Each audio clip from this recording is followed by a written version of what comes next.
Subcommittee will come to order. The chair recognizes himself for an opening statement. Good morning. Welcome to today's subcommittee hearing on global networks at risk, securing the future of communications infrastructure. This topic has never been more pressing. The United States is home to the world's leading companies and innovators who are driving the development of cutting-edge technologies like artificial intelligence, the Internet of Things, and next-generation wireless technologies. These innovations are critical not just to our economy, but the future of global connectivity. Communications are also central to our national defense. This is a top of mind for me, especially as the representative of Fort Bragg, home of the U.S. Army Special Forces and the largest military base in the world. Connectivity and secure communication networks are vital to maintaining our defense capabilities and keeping our nation safe. Today, we rely on communications infrastructure in nearly every sector of our economy. As Americans become more connected, it is increasingly important the equipment we buy, the networks we rely on are secure, resilient, and protected from malicious actors. Unfortunately, the security of these networks is under threat. The Chinese Communist Party, for example, has been investing heavily to develop unsecure communications equipment and export it around the world to assist in their espionage activities, including in the United States. The known vulnerabilities in many technologies produced by foreign adversaries pose a direct threat to the national security of the United States. Last fall, we learned about Salt Typhoon, which may be the largest Chinese-backed telecommunications hack in our nation's history. These hackers infiltrated U.S. telecommunications companies' networks, impacting at least 9 providers. This infiltration enabled the hackers to geolocate millions of individuals and record phone calls, and impacted senior U.S. officials, including then President-elect Trump and Vice President-elect Vance. In addition to these vulnerabilities, there are an increasing number of physical attacks on communications infrastructure, such as undersea cables. These cables are responsible for carrying data traffic across oceans and are susceptible to damage by the elements and unintentional acts, such as anchors dragging along the seafloor. But they've also been intentionally sabotaged. And because of their physical location under the ocean, it can be difficult to monitor unauthorized access to these cables. We must take decisive steps to address these threats. I was proud to support funding for the Secure and Trusted Communications Network Reimbursement Program, which will support the removal of the remaining Chinese equipment in our communications networks. Another key aspect of securing our communications infrastructure is the review of foreign investments in U.S. networks. Team Telecom is an interagency working group that reviews foreign investments in certain communications applications that come before the FCC. Team Telecom assesses the national security risks, law enforcement, and other policy considerations that may be associated with such investments. While this process is important, applications often get bogged down by delays and bureaucratic hurdles. We must find ways to make sure that national security concerns are addressed without hindering deployment. Satellite technology also plays an increasingly important role in our communications infrastructure. Satellites provide broadband services as well as mission-critical services to critical infrastructure companies and the federal government. Yet the regulations governing satellite operations have not kept pace with the growth in the industry. Last Congress, this committee led bipartisan legislation to streamline regulatory processes for satellite operators, and the Federal Communications Commission adopted many of these reforms. But more work remains to provide clarity and more certainty in the licensing process to ensure the U.S. remains a leader in this sector as well. We must meet these challenges head on. Innovation has provided untold benefits to Americans and to our economy. I look forward to hearing from the witnesses today about these issues. I now recognize the ranking member, Doris Matsui, for her opening statement. You are recognized. Thank you very much, Mr. Chairman. Today's hearing comes on the heels of Salt Typhoon, one of the worst hacks of U.S. history. Salt Typhoon is a wake-up call that drives home the vulnerabilities in our communications networks. These networks are the backbone of modern life, connecting us to businesses, public safety, healthcare, education, and communities. That's what makes them such a ripe target for attack by malicious actors, and why we must strengthen how we protect this critical infrastructure. Yet, I fear that we are moving backwards, as the Trump administration won't even own up to its own pattern of security failures. President Trump is defending the indefensible, rallying behind the blunders of his Secretary of Defense, who leaked classified war plans to his wife and brother over an unsecured Signal chat. Likewise, he is standing blindly by his National Security Advisor and countless other senior officials who use Signal and personal Gmail accounts to conduct sensitive government business. The Trump administration is handing highly sensitive data to deeply unserious people who can't be bothered to follow the law or basic common sense when it comes to protecting cybersecurity and keeping sensitive information safe. The world is watching. Bad actors are ready to take advantage of this administration's gross incompetence. In Congress, my Republican colleagues talk tough about protecting America against foreign adversaries, but talk is cheap.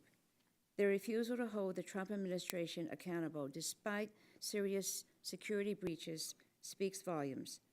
Republicans are also staying silent as President Trump slashes our federal cyber workforce, gutting our nation's capability to prepare for and respond to attacks on our critical infrastructure.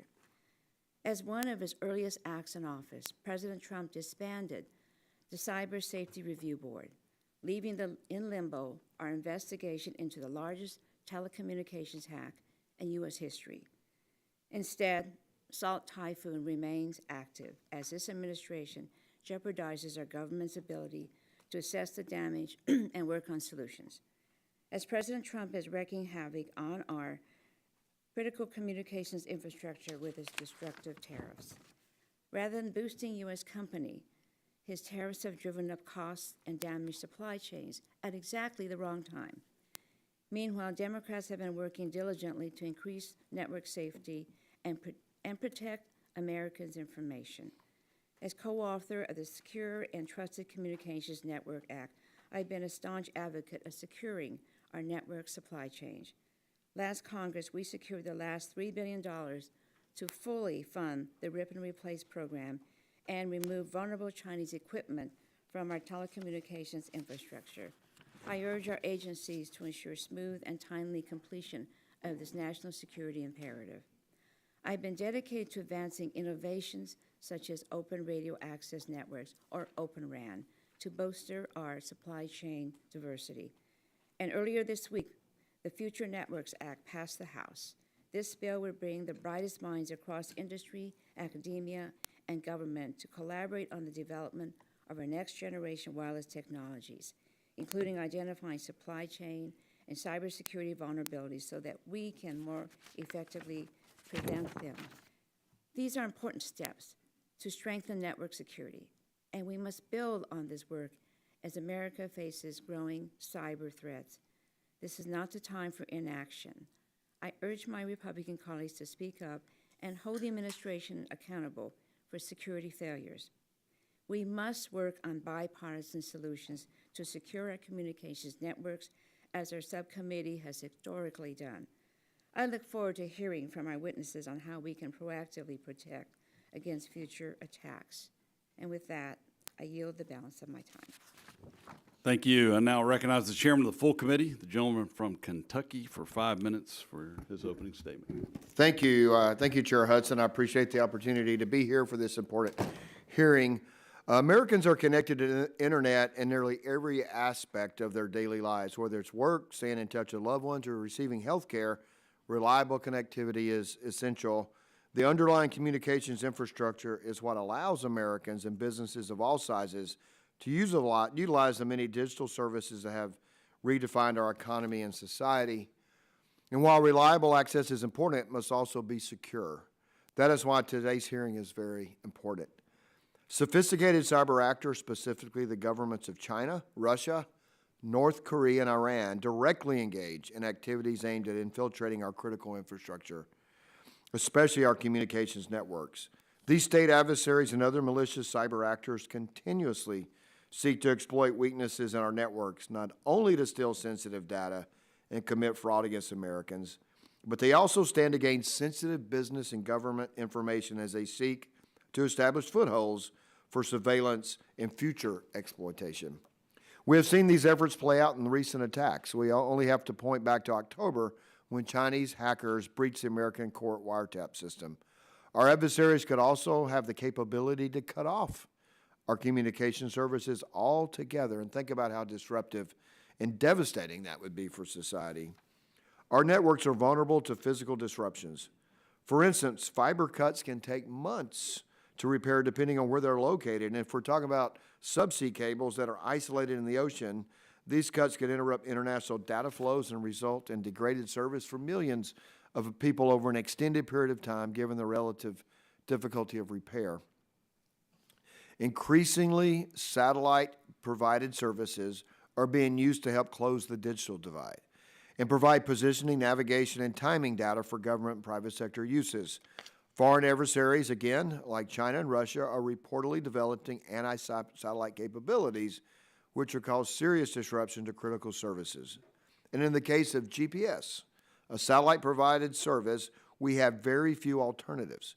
Disruption to these critical communication services has the potential to cause chaos here in the homeland and reverberate throughout the economy. It could also give our adversaries the ability to disrupt American military mobilization in the event of conflict or attack.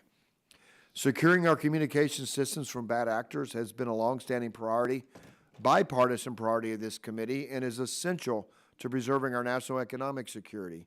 This committee led the effort to rip and replace untrusted vendor equipment from our mobile networks by passing the Secure and Trusted Communications Network Act. We built on these efforts by passing the USA Telecommunications Act in 2020 to foster a more competitive market for trusted equipment vendors by promoting Open RAN technology. More work remains to protect our critical infrastructure and harden these essential services against adversarial threats. Thank you to the witness for your participation. I look forward to hearing from you about how to protect our communications infrastructure and ensure that the U.S. is prepared to defend against the CCP and any other adversaries. I really appreciate you all being here today and look forward to the discussion. And with that, Mr. Chairman, I will yield back. Gentleman yields back. I'll now recognize the gentleman from New Jersey, the ranking member, for 5 minutes for your opening statement. Thank you, Mr. Chairman. Well, today's discussion is important and timely. I'm worried that my Republican colleagues are failing to even acknowledge the unprecedented and troubling actions of the Trump administration that are putting our national security at risk. Defending our telecommunications infrastructure from our foreign adversaries and other bad actors is critically important. On a daily basis, our nation's telecommunications networks carry enormous amounts of data that not only include our most personal information, but also sensitive government materials that any foreign nation would love to digest. And late last year, we learned that Salt Typhoon, a cyber espionage operation backed by China, infiltrated several American telecommunications networks to gain access to detailed information on President Trump, former Vice President Harris, other political figures, and American surveillance information. And that's why it's so disturbing to watch as the Trump administration has mishandled sensitive national security information. In one of the worst security failures in decades, Defense Secretary Hegseth last month shared highly sensitive war plans on Signal, an unofficial and unsecure messaging app. The unsecure group chat was created by National Security Advisor Waltz, and he inadvertently included a reporter in the chat. Hegseth also shared the same information in a separate chat with some family members. Now, this reckless conduct put the lives of American troops at risk, in my opinion. If any adversary got access to these messages, they could have shut down or they could have shot down American planes or targeted American ships. And yet Secretary Hegseth continues to lead the Department of Defense, I don't know for how long, but it is an outrage and shows that the administration doesn't take these threats very seriously. And this is on top of the fact that Elon Musk and his Doge minions are being given access, often unauthorized, to sensitive information and undermining American security on a daily basis, and that could include our nuclear secrets. Musk and Doge are also haphazardly and indiscriminately cutting and slashing important government programs and experienced public servants, which is weakening our country without any pushback from congressional Republicans. And while President Trump likes to act tough against China, he is blatantly violating Congress's bipartisan TikTok legislation and continuing to allow the Chinese Communist Party to compromise American devices, harvest Americans' data, promote pro-communist propaganda, and undermine American interests. So securing our country's telecommunication networks and infrastructure is serious business. But the Trump administration is not taking the task seriously, imposing arbitrary tariffs on telecommunications equipment and chips that are vital to enhancing the safety and security of our networks one day, and then pausing them the next day, is only causing chaos and confusion. The administration's actions are increasing the chances that our foreign adversaries and others attempt even larger scale attacks on our telecommunications networks, which no one wants to see. Despite President Trump's recklessness and my Republican colleagues' silence, today's hearing topic underpins a significant part of the American economy. From healthcare to energy to public safety, nearly every facet of American life relies on our nation's telecommunications networks and infrastructure. And while the innovations and advancements that these networks enable us to do are remarkable, it also makes them and the devices that run on top of them targets. So this will only increase as more devices in our homes are connected. If cars, television, home security systems are more connected to the internet, they are vulnerable to attacks. The reality means that our homes can now be attacked without anyone touching a single door or window. So it is imperative that we understand the vulnerabilities and risks our networks and devices face to better protect our country and consumers from attack, and to keep up with the rapidly evolving technological landscape our nation faces. And I urge my Republican colleagues to stop these irresponsible budget reconciliation plans as well.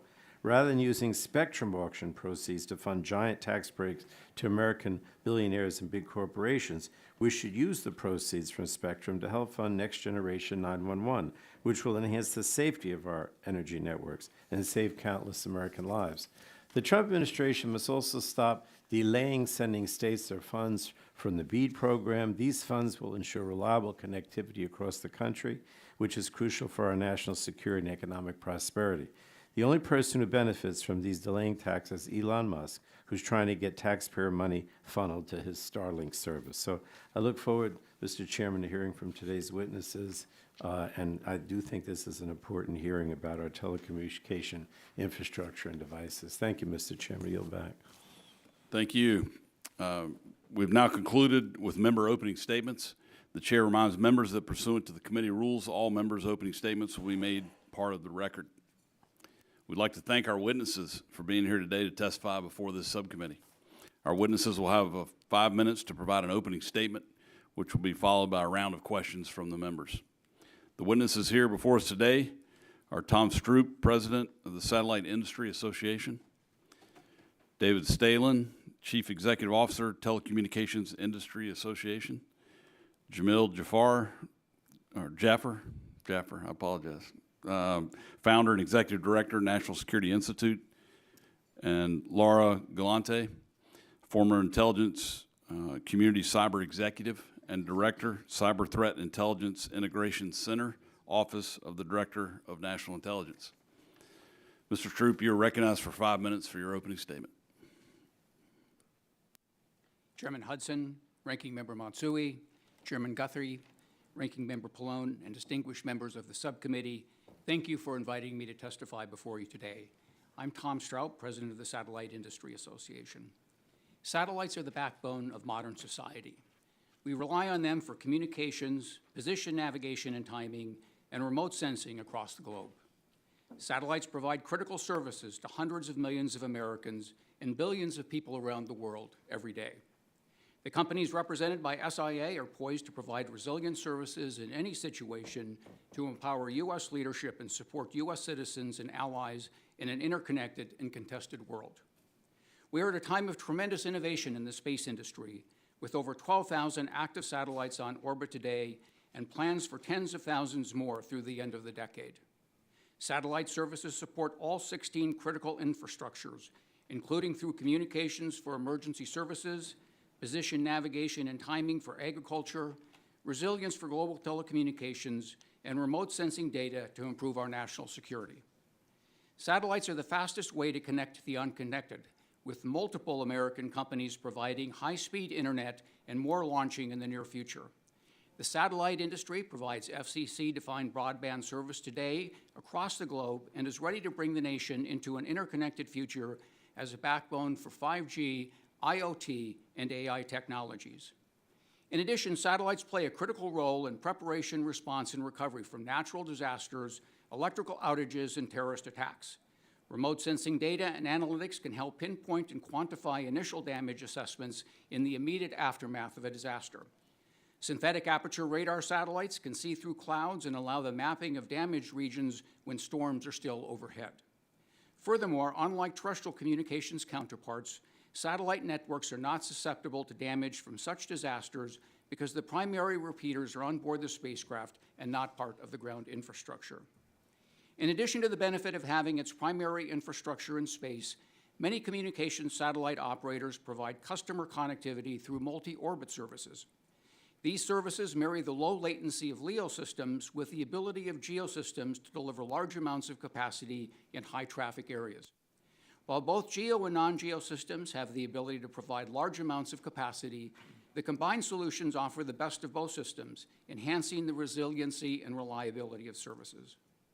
Another recent development furthering network resiliency is the deployment of direct-to-mobile satellite connectivity, led through major partnerships between satellite operators and both wireless carriers and manufacturers, which greatly expand the range of communications available to mobile customers. The satellite industry today is investing continuously to ensure it can address the challenges of the future and to make its technologies available to every American. Satellite companies are working to optimize the use of spectrum by investing in high-throughput satellites and flexible, software-defined payloads that allow for instantaneous reallocation of spectrum resources and the mitigation of harmful interference. Satellite system operators are continuing to invest in network cybersecurity, including using AI for vulnerability testing. Launch costs have also declined dramatically, providing opportunities for rapid replenishment of satellite constellations. While the U.S. has long led the space sector, China is closing the gap with similar investments in space technologies that will challenge our national security community while also undermining democracy around the globe. It is critical for Congress to support continued domestic innovation and avoid regulations that put U.S. providers on an unequal playing field internationally. Our members are dedicated to advancing the national interests, ensuring competitiveness of satellite companies in the U.S. and globally, and driving progress for the benefit of all Americans. In furtherance of these goals, we have 5 priorities. Number 1, promote American space innovation through streamlined regulations without unnecessary red tape and bureaucracy. 2, lead standards development internationally. 3rd, enact effective space debris policies and rigorously advocate for adoption of similar policies in other countries and in international fora. 4th, streamline space systems procurement for greater efficiency in government acquisition. And finally, spur development and investment through access to sufficient spectrum resources. I appreciate the opportunity to appear before you today on behalf of the satellite industry, and I look forward to your questions. Thank you. Mr. Stehlin, you're recognized for 5 minutes for your opening statement. Chairman Hudson, yep, that's on. Vice Chair Allen, Ranking Member Matsui, and members of the subcommittee.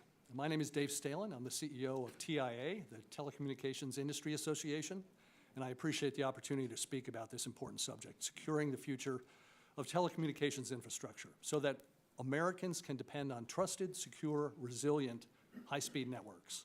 For more than 85 years, TIA has, with our 400 member organizations, developed technical and process improvement standards and advanced new technologies that drive our economy and improve the lives of our citizens. TIA's current standards cover a wide range of areas, including data center infrastructure, cell tower structures, structured cabling, public safety and emergency responder radios, hearing aid compatibility with mobile devices, telecom quality management, and our most recent focus on cyber and supply chain security. We're a technology agnostic organization, meaning that we support all wireline, wireless, and satellite trusted technologies. In short, TIA has nearly a century of experience in ensuring that communications networks are built efficiently and resiliently with trusted suppliers. I've been the CEO of TIA for the past 5+ years and have run both publicly traded and venture-backed telecom technology companies for the past 40 years. I've seen tremendous change and technology improvement, but I also recognize that security improvements always lag behind technology advancements. I've experienced firsthand how state-owned entities like Huawei operate on a global stage, undermining a competitive market of trusted ICT vendors. As a graduate of the Naval Academy and former Marine officer, I take national security very seriously, and I understand that the national security threat posed by entities controlled by our adversaries can cause dramatic and significant long-lasting effects to our communications networks. Every type of critical infrastructure, from electrical grid to water systems to emergency responders to the internet, all use similar information communications technologies and systems. Potential vulnerabilities in these systems have a broad impact due to the unique role played by communications networks in our infrastructure. Every one of CISA's 16 identified critical infrastructures uses fundamental ICT networks. Network attacks come from many directions, including state-sponsored enemies, criminals, and terrorists. And while the attack possibilities are endless, we must have a defense in depth, which starts with supply chain security. We must ensure that the products and services that make up our networks are coming from trusted suppliers who can demonstrate that security is designed in. We must verify before trusting. All of this is critical to the success of building trusted, resilient, and secure global networks. In this context, subsea cable systems are an area of growing concern. Across the globe, nefarious actors are increasingly disrupting networks by cutting cables and damaging the points where the cables come ashore. These subsea cable systems carry more than 99% of internet traffic across the continents and more than $10 trillion of financial transactions. These cables are irreplaceable backbones of the global internet. And while satellite communications plays an integral role in our networks, the data capacities of subsea cables cannot be overstated. Of course, in addition to these physical threats to our communication networks is the fundamental threat from untrusted software, hardware, and suppliers. As network architectures continue to advance and become more complex, the potential attack surface grows and expands as well. This gives bad actors, including those who are state-sponsored by foreign adversaries, such as the CCP, more targets. For example, the recent Salt Typhoon attack.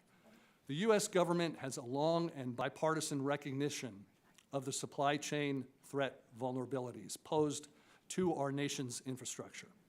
The industry recognizes this, and that is one of the reasons we at TIA initiated and developed the industry's first supply chain security standard, SES 9001, about 3 years ago.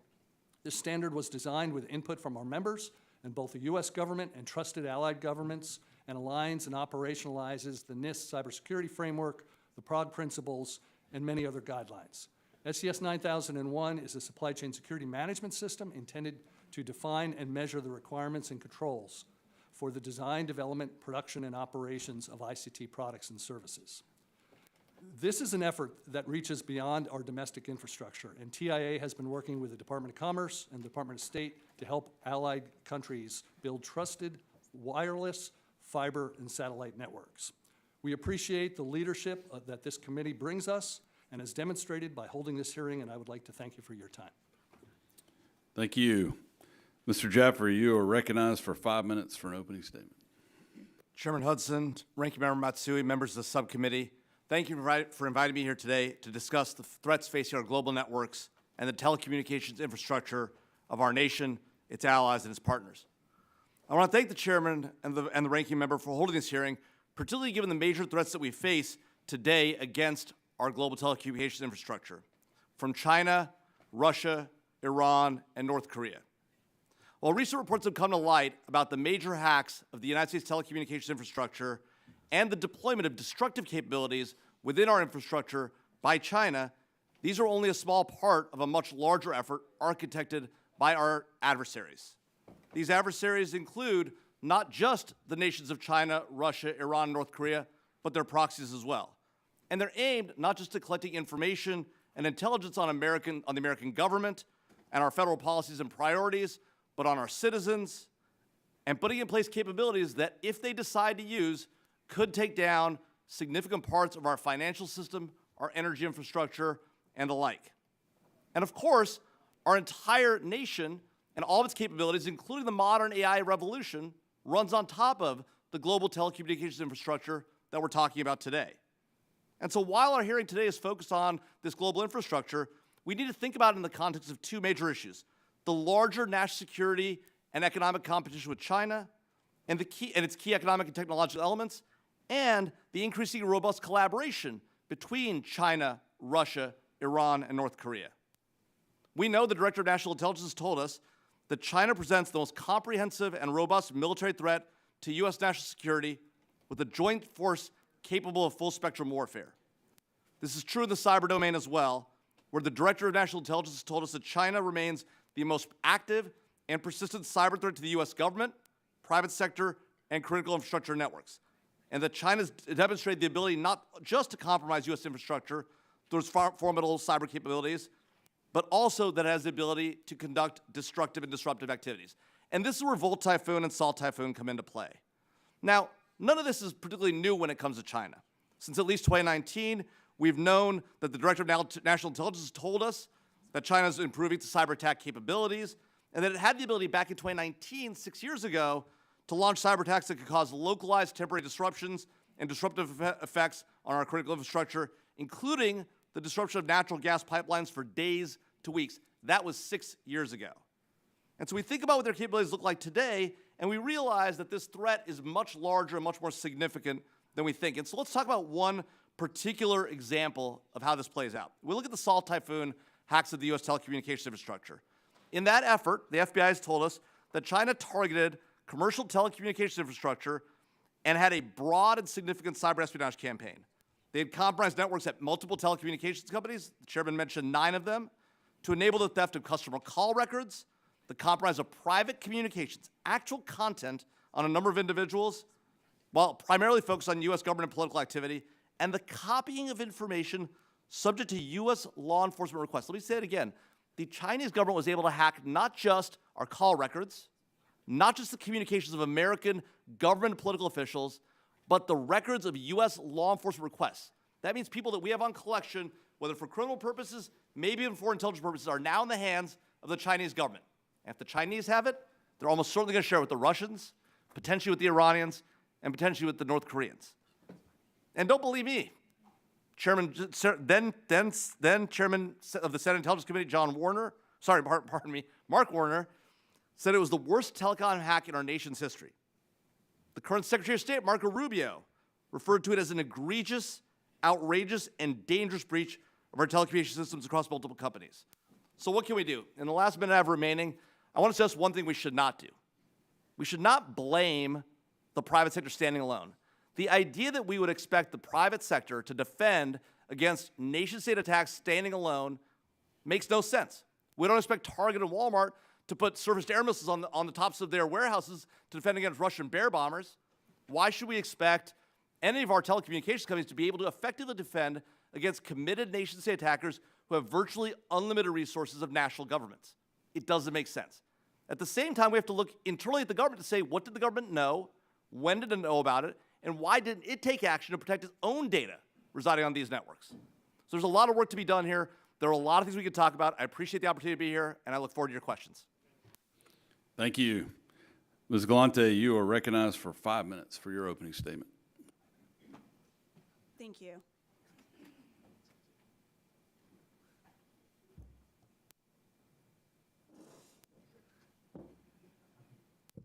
Telecommunications fail. Okay. All right. Good morning. Honorable Chair, Ranking Member, esteemed members of the committee, thanks for the opportunity to testify. I'm Laura Galante. I served as the Intelligence Community's Cyber Executive and the Director of the Cyber Threat Intelligence Integration Center at ODNI. I was also the Intelligence Community's lead for what's called the Unified Coordination Group, which responded to Salt Typhoon. I'll focus my remarks today on the national security considerations for the U.S. telecom sector, whose growth has closely mirrored the digital transformation of our economy.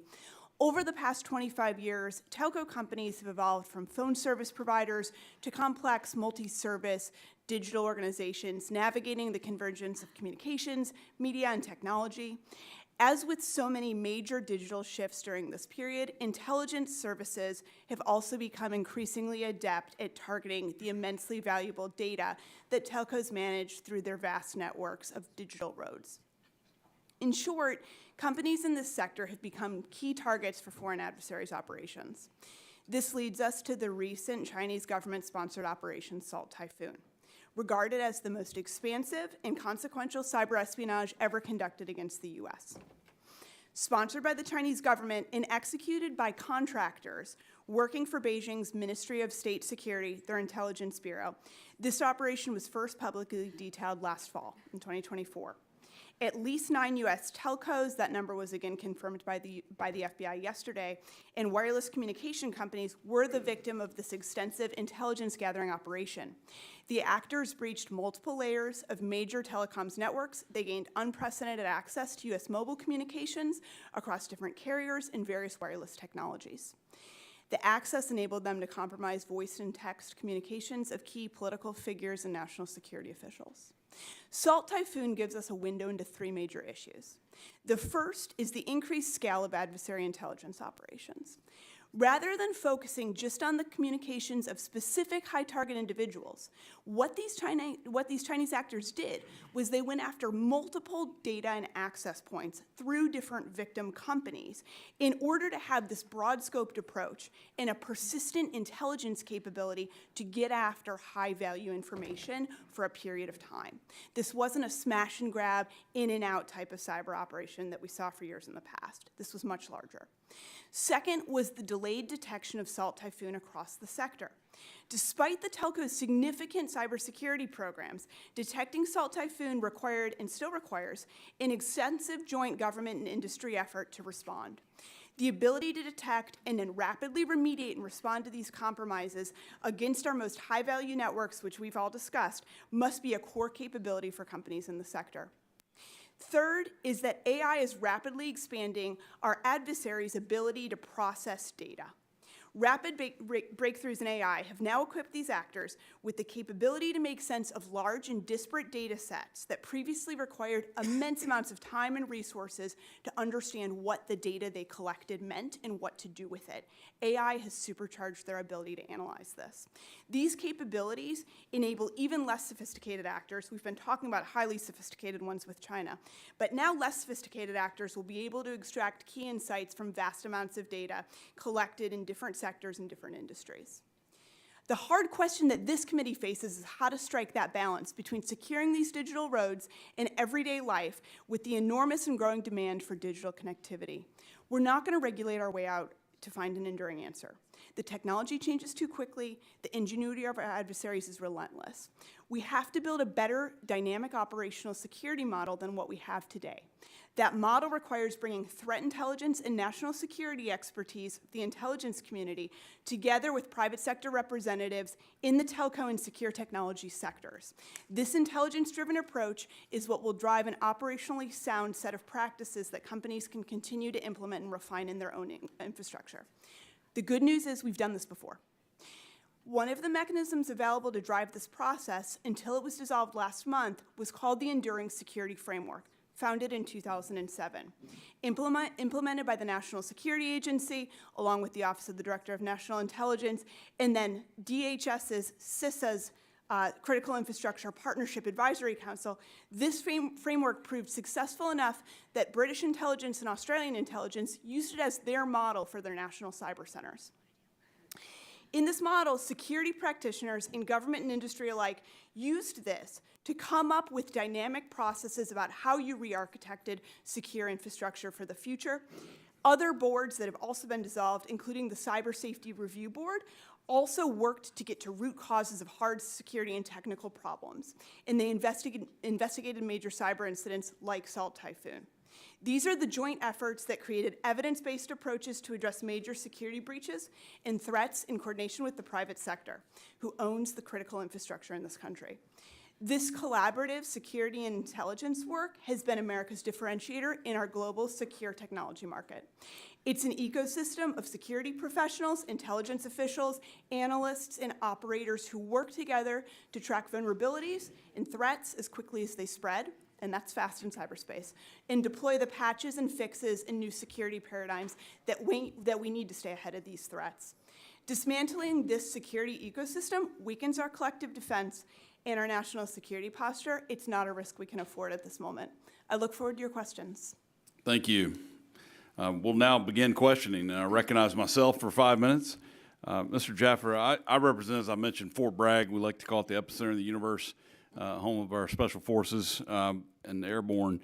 Why is maintaining the security of our communication networks essential to protecting our warfighters and our national security, especially as it relates to our adversaries, as you mentioned? Well, Mr. Chairman, it's hard to overstate how critical it is to protect our global telecommunications infrastructure. It is the backbone on which everything else runs, whether it's warfighter activities, communications with families and spouses, and the collection and analysis of all of our intelligence. While we do have highly classified systems that run on separate networks, that communications grid is connected. And if that communications grid doesn't operate, it simply doesn't work. And fundamentally, our entire economic system turns on this global telecommunications infrastructure as well. The United States is so successful, particularly because we built the system. It runs on our equipment, it runs on our capabilities and that of our allies. And the day it doesn't, and as it has transitioned over to equipment run by adversaries, the more vulnerable it's become, the less secure we become, the less secure our warfighters are, and the less secure our entire economy is. Appreciate that. Mr. Stehlin, do you have anything to add to that? I would 100% agree with everything that's going on there. We do need the public-private connection to make sure we address this. Everything we do, from the military to our home lives, uses ICT networks. And fundamentally, they're all based on the same set of technologies and architectures. And we have to verify that those technologies and architectures are secure. Yeah, emergent technologies have the potential to both enhance cybersecurity of our networks, but also threaten their security. It's kind of a double-edged sword. Mr.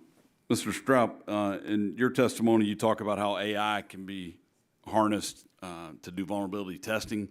Can you tell us more about how this is being deployed in the satellite industry? Yes, thank you for the question. There are a number of ways in which it's being deployed.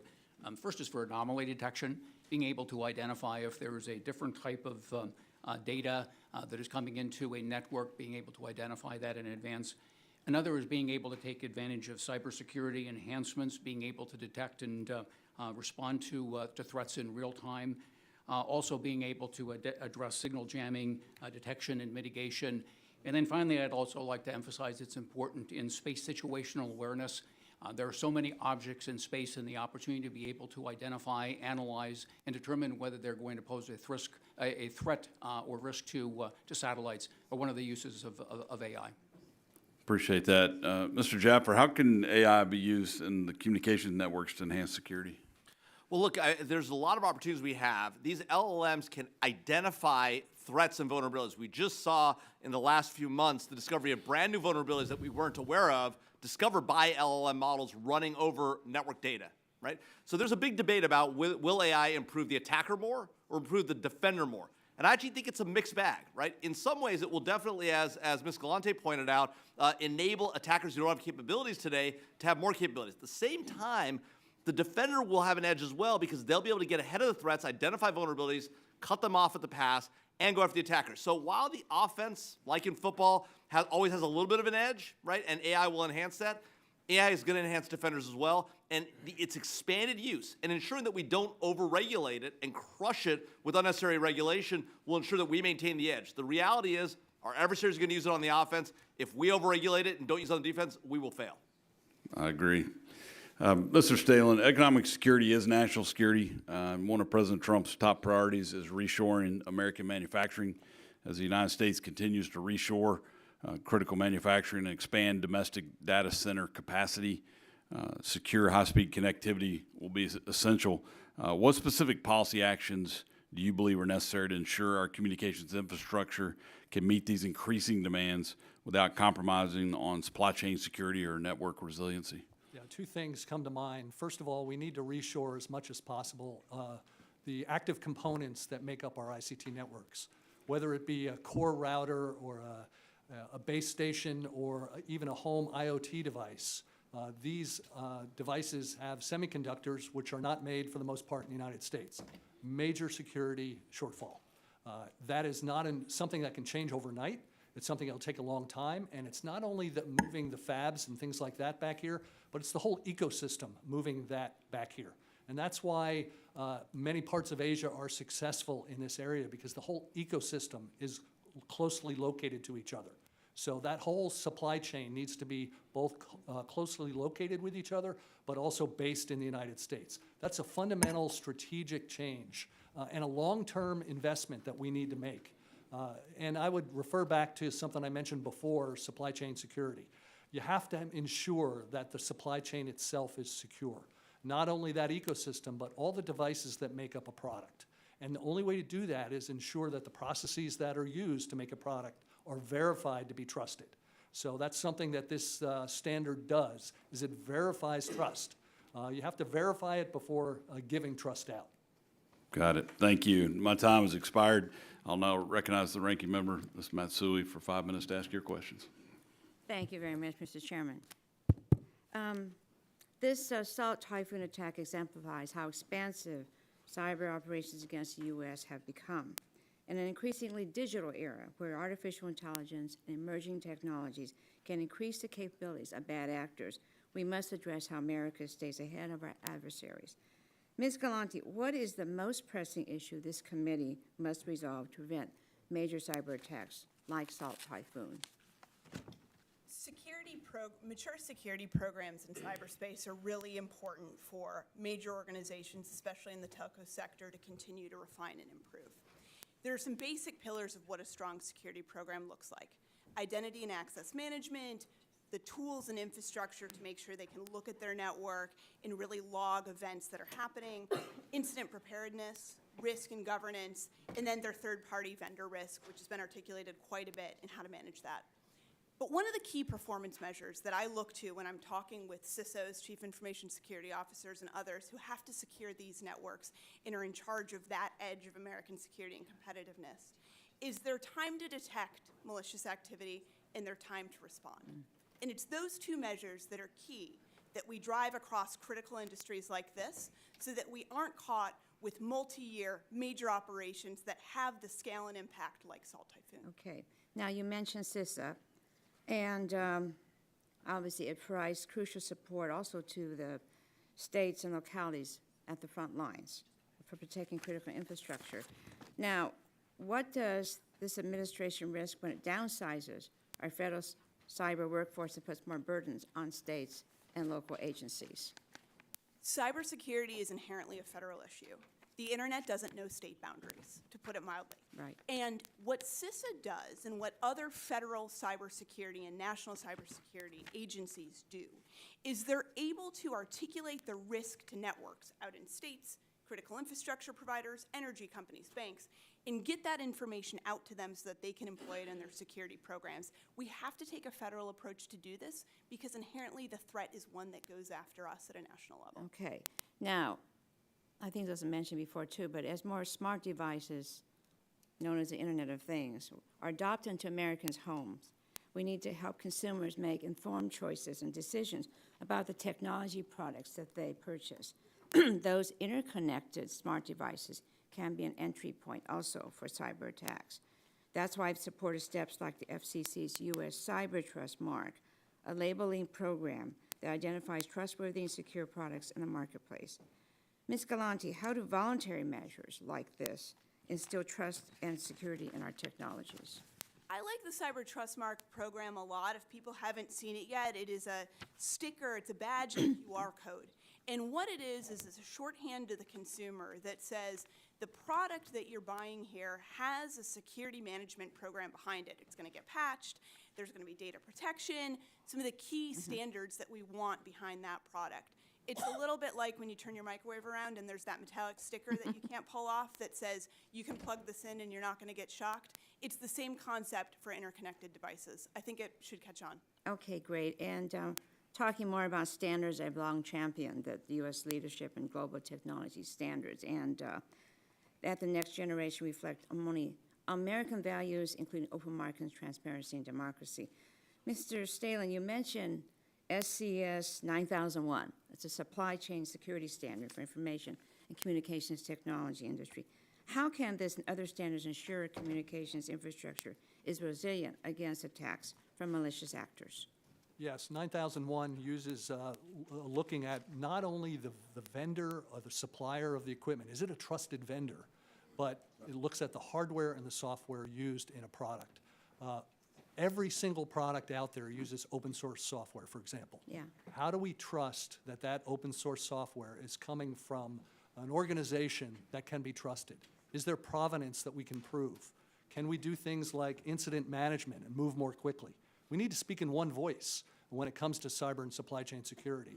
And SCS allows the ability for both public networks and private networks to do so, all the way down to IoT devices like the FCC is working on with the cyber labeling program. Well, I consider that very important, the standards that we set in our country for U.S. leadership, in particular because we understand that the actors, the unfortunate actors that are against us are going to be going out there and doing their own thing. I want to talk more about, I think I've run out of time already, right, Mr. Chairman? Time But flies anyway, when you're having I will follow fun. up later, okay? Thank you very much. Thank you. Now recognize, is it Dunn? Dr. Dunn from Florida for 5 minutes to ask your questions. Thank you very much, Mr. Chairman. I would say that Americans have every form of technology at their fingertips for broadband deployment and fiber optic cable, fixed wireless, and particularly important where I live in rural Florida is satellite systems. Historically, our country's done very well. Well, they've done a stellar job, in fact, at building our telecoms infrastructure. And I think that under U.S. leadership, that industry is flourishing. Despite many challenges, the marketplace is providing responsive, innovative capabilities for commercial use, research, intelligence, and national security. But to sustain that dominance, we must invest in the infrastructure necessary to continue that rapid expansion in the future. That's just basic infrastructure investment. Accordingly, this week, Representative Carbajal and I are reintroducing the bipartisan bill securing the United States leadership in Space Act, which enables the tax-exempt status of private bonds on FAA licensed spaceports. Pretty basic stuff. It's like, highways and seaports and whatnot. And what makes this bill impactful is that it empowers the growth of the spaceport infrastructure that is so essential to a nation's enterprise, to be funded more by private capital than, in fact, by the taxpayers. And this plays into the strengths, of course, of the U.S. system in our competition with China. As a member of this committee for many years, I've continued to work on legislation to streamline and secure our telecoms networks. Last year, Congress passed and the President signed into law with my friend Darren Soto, the Launch Communications Act that addresses the satellite launch communications spectrum. So very outdated regulations at the FCC, and they're currently implementing those now. This year, we'll continue to prioritize that, all those efforts. Mr. Stroup, do you believe that the tax-exempt bonding rights for our spaceports can help secure U.S. leadership in space and space infrastructure and engage the private markets? Does that help the taxpayers? Yes, our industry is most dependent upon spaceports, and having access to as many spaceports as possible will benefit the industry. So while SIA does not represent the spaceport industry, our members are very dependent upon them. So I'm from Florida. We have at least as many spaceports as most states, and I'm very pleased with that. I sat on the board of Space Florida for a number of years. I'm really, really proud of the efforts in our state on that.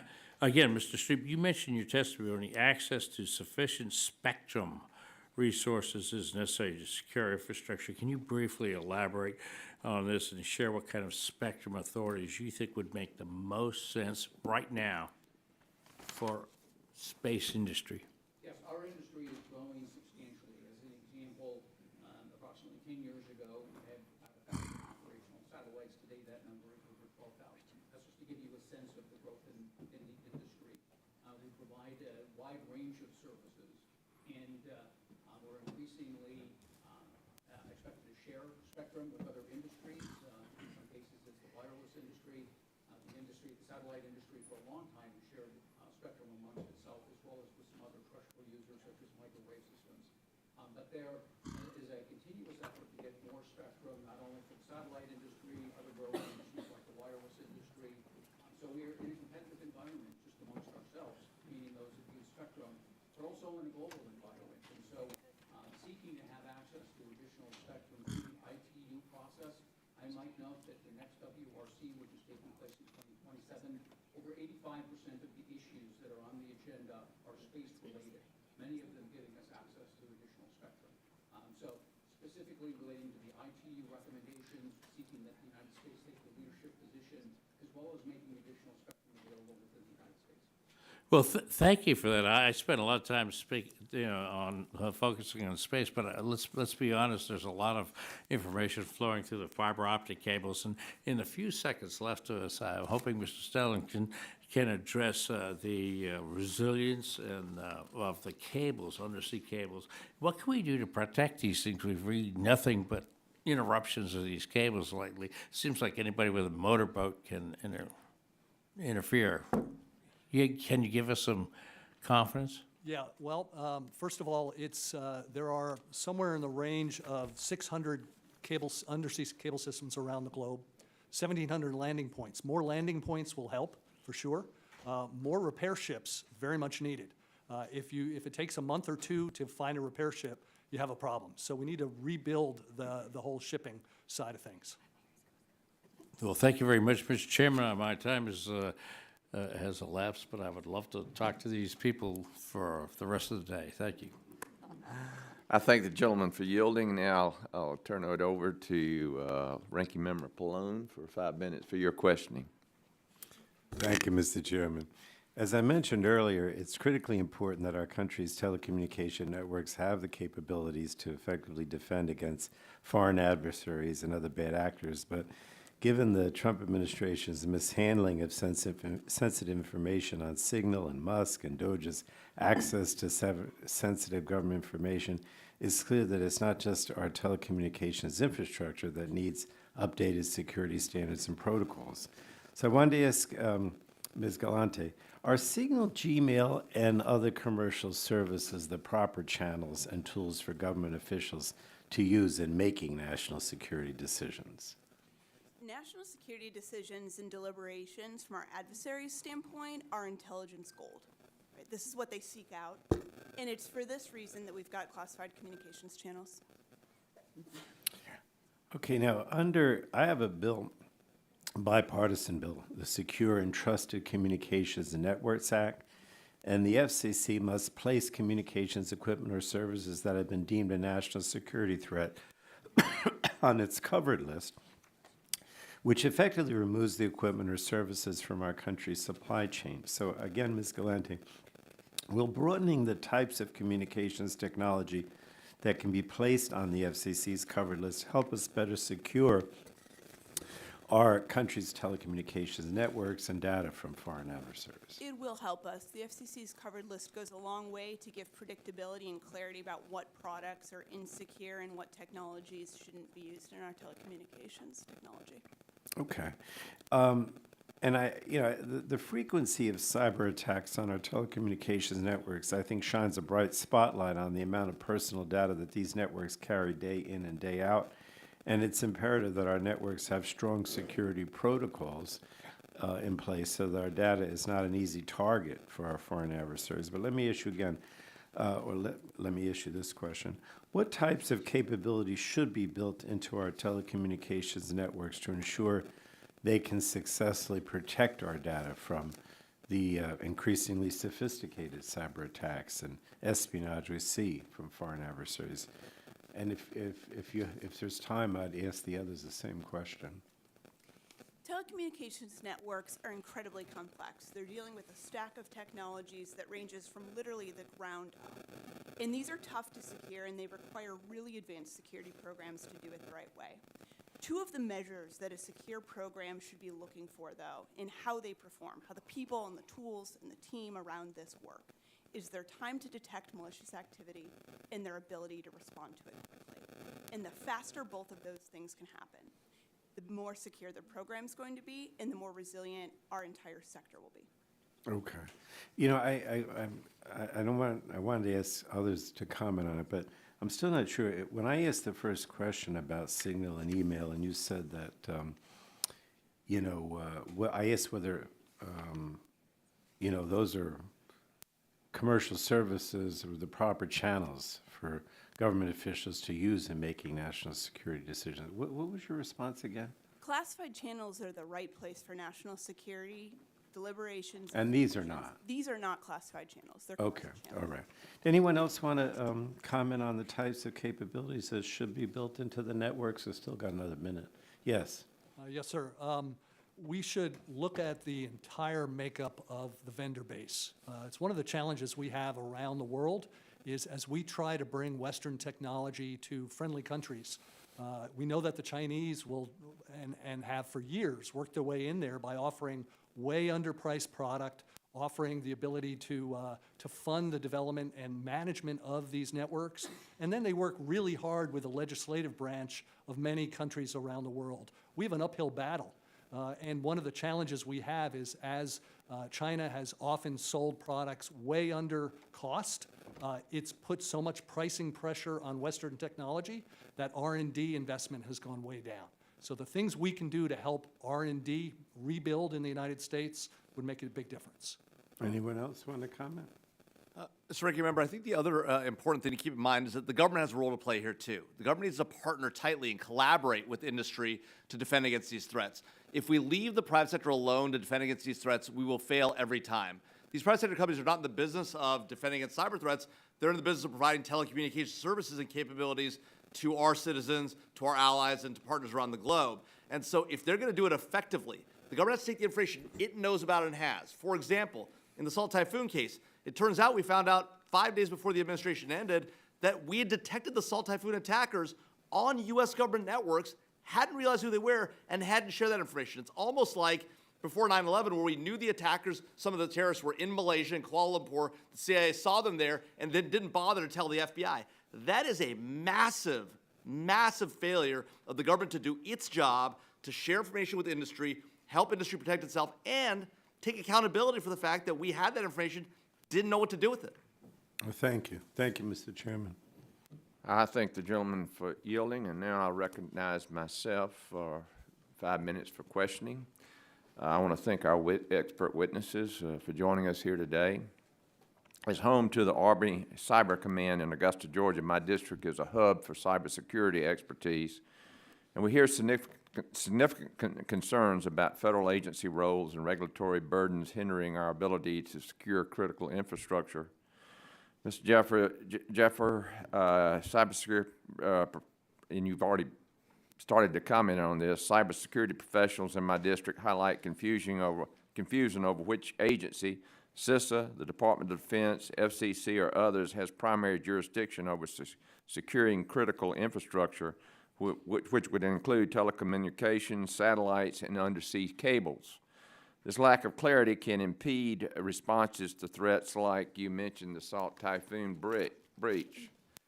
Mr. Jaffer, how are the roles of CISA, DOD, and FCC currently defined, and what steps can reduce confusion to enhance coordination and protect our infrastructure? Well, thanks, Mr. Vice Chairman. I mean, the challenge here is that there is no one agency in the government today responsible for defending our entire global cyber infrastructure. The U.S. is, which we've built around the globe. And that the problem is that if you expect private industry to do it, it won't succeed. If you don't task somebody in the government and give them the resources and the authorities to do it, it won't succeed. Now, in theory, we've said to U.S. Cyber Command, it's your job to defend the infrastructure against nation states. But of course, U.S. Cyber Command isn't resourced, doesn't have any authorities, and I'm not sure there's a consensus amongst Congress and the administration about whether the Department of Defense should do that defense. And in the absence of that consensus, the only way in which we can have the government work effectively with industry is to share information at scale. We have legislation today, the Cyber Information Sharing Act that was passed in 2015, set to expire in the next few months. That needs to be reauthorized, but more importantly, we need to actually incentivize the sharing of information. We passed that authority, but we didn't provide the necessary regulatory and liability protections to encourage industry to actually share. And so their lawyers are telling them, do the minimal amount necessary. What you want to do is you want to line up boards of directors, you want to line up the lawyers, and you want to line up industry with government. Government wants information. It has information. Both need to share. Neither are doing it effectively because the incentives aren't there. And the government says, well, we're not going to share all classified information with industry. Well, if we're not going to do it, no one's going to do it. They're not going to know what the threat is. They're not going to defend well. And then we'll all be looking back and saying, why didn't they defend themselves better? And we'll have no one to blame but ourselves. Thank you, sir. The Cyber Incident Reporting for Critical Infrastructure Act aimed to streamline reporting to CISA, yet stakeholders note persistent issues with the duplicative requirements across other agencies, including varying definitions and timelines, the very things that you're talking about. Inconsistent incident definitions like substantial loss versus potential adverse effects, and a lack of reciprocity, diverting resources from mitigating threats like those from the Chinese Communist Party. Mr. Stroup and Mr. Stehlin, how do these challenges impact the communications sector ability to secure infrastructure, and what can the FCC's new Council for National Security do alongside CISA to harmonize reporting, standardized definitions, and establish reciprocity to strengthen resilience? Mr. Stroup. Thank you for the question. So most satellite systems are dual use, and as a result, many of the issues that we're talking about are addressed through our supply chain, because for a long time, the security of the supply chain has been important. There's a certification process that satellite companies need to go through in order to provide service to the U.S. military. But I think that getting to the cybersecurity issue in terms of sharing information, I think that the key is that the points that have been made by other members of the panel today, ensuring that there's a means of sharing the threats, giving companies an opportunity to address it. And whether that's done through CISA, the FCC, I think making sure that there is a single point where members of our industry and other industries have access to that information is key to being able to address them. Mr. Stehlin. Thank you, sir. Yeah, I would agree. We have to speak in one voice. We have to send clear messages across the country on both the public and the private side. We have to send clear messages to our international partners that we speak in one voice. And then we have to use things like benchmarking and continuous improvement to measure how we're doing and how we do things like incident reporting. How do we more quickly deal with problems like that, to more quickly identify these incidences and to fix them? Good. Well, I hear that we've got to centralize this issue, and we've got multiple agencies involved. So thank you so much for sharing your expertise with us. Now, let's see, who do we go to next? Representative Soto, I yield to you 5 minutes for questioning. Thank you, Chairman. From satellites to cell phones, Wi-Fi to the internet, there's so much information, communications, commerce, learning, telehealth, streaming, and other daily activities that go through our telecommunications system. We saw with SolarWinds, Salt Typhoon, and other cyber attacks, these were a huge warning across multiple administrations. And we're going to continue to work with you all on resiliency. Unfortunately, we still can't protect ourselves from stupidity, as we see with the Signalgate scandal. But there have been efforts under the CHIPS Act with $3 billion for rip and replace to help with both U.S. telecom manufacturing, microchip manufacturing, and trying to replace a lot of this equipment made in China that we have no faith in anymore. U.S. telecom equipment will strengthen our network against attacks. Mr. Stehlin, we've seen some increase in manufacturing in the U.S. for telecom equipment and microchips. How's it going so far, and what can we do to improve it? I would say at best it's going okay. We have a long way to go. As I mentioned before, this is a strategic, multi-decade change that has to occur. We have to build the whole ecosystem for the supply chain, for the ICT networks. Fundamentally, 50 to 60% of the cost of every active device is the chip itself. And those chips are not made in the United States. And if we can solve that problem, we'll go a long way to having much more success in rebuilding our infrastructure, making sure that it's secure, and also adding jobs. And since you're from Florida, sir, I want to mention that we recently started a program called Broadband Nation, which is a program to attract, train, and deliver the next generation of talent in the broadband space, from cybersecurity to installers. And the state of Florida is the first to sign up with us. Well, So we're working with Miami-Dade College, the Secretary of Commerce in Florida, to help push this across your state. Well, we're thrilled about that. I realize as we're doing U.S. manufacturing, there's still going to be some inputs from abroad, whether it's metals or other things. How are tariffs affecting our ability to bring back and manufacture telecom equipment? Tariffs will only raise prices. At the end of the day, that's the problem. Fundamentally, it makes sense to find ways to bring things back to the U.S., but if over a long period of time those prices are raised, fewer networks are going to get built, and that's a problem. And how would a potential recession affect investment to bring more manufacturing back? We saw a negative first quarter, first one since 2022. Do you see investments slowing, or are things moving along steadily? Haven't seen investments slowing yet, but fundamentally that's an issue. As somebody that's run a publicly traded company, I recognize that CapEx is critical, and that's one of the first things that you want to squeeze is CapEx. Mr. Stroup, we're proud to have Cape Canaveral in Central Florida. My colleague, Dr. Dunn, mentioned already the Launch Communications Act that we passed last term. We've seen 34 launches so far, mostly for satellites, right? What are some of the strengths and advantages of satellite internet against cyber attacks? Thank you for the question. I think that one of the key strengths of the industry is that the number of companies that are providing service and the ability to be able to provide service from multiple paths. Most satellite companies have multiple satellites, whether they're in GEO or non-GEO orbits.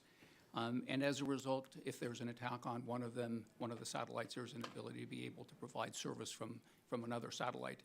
In many cases, companies have also deployed multi-orbit capabilities, so they're bringing to bear service from both GEO and non-GEO systems.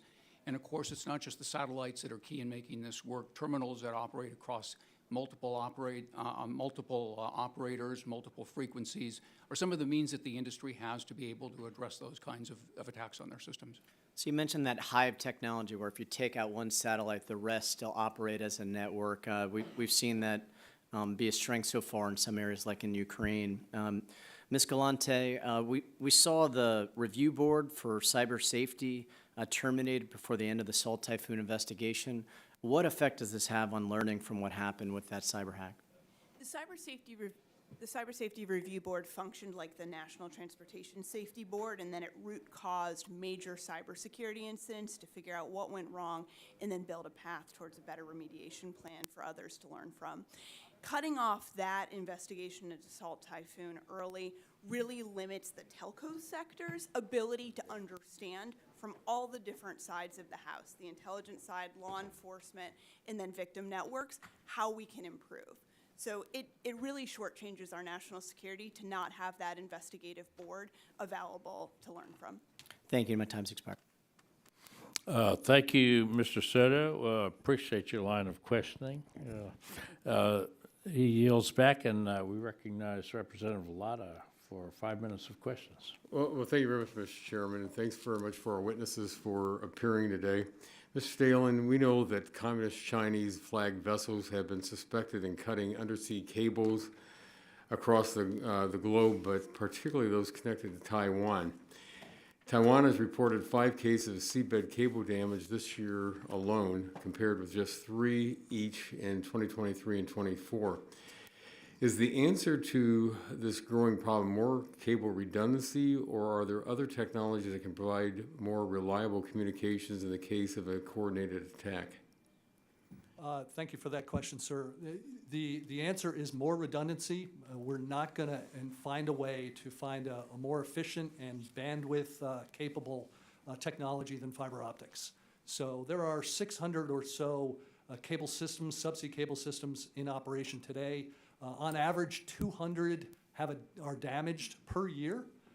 And the great majority of those are Mother Nature or an anchor or something like that. That's just an accident. but more and more, as you say, are coming from nefarious actors. It could be the Taiwan Strait, it could be the Baltic Sea, where we've seen those in the past 6 months or 12 months. And it takes a long time to first find the problem, where is the break, and then fix it. And as I mentioned earlier, we don't have enough ships out there to fix.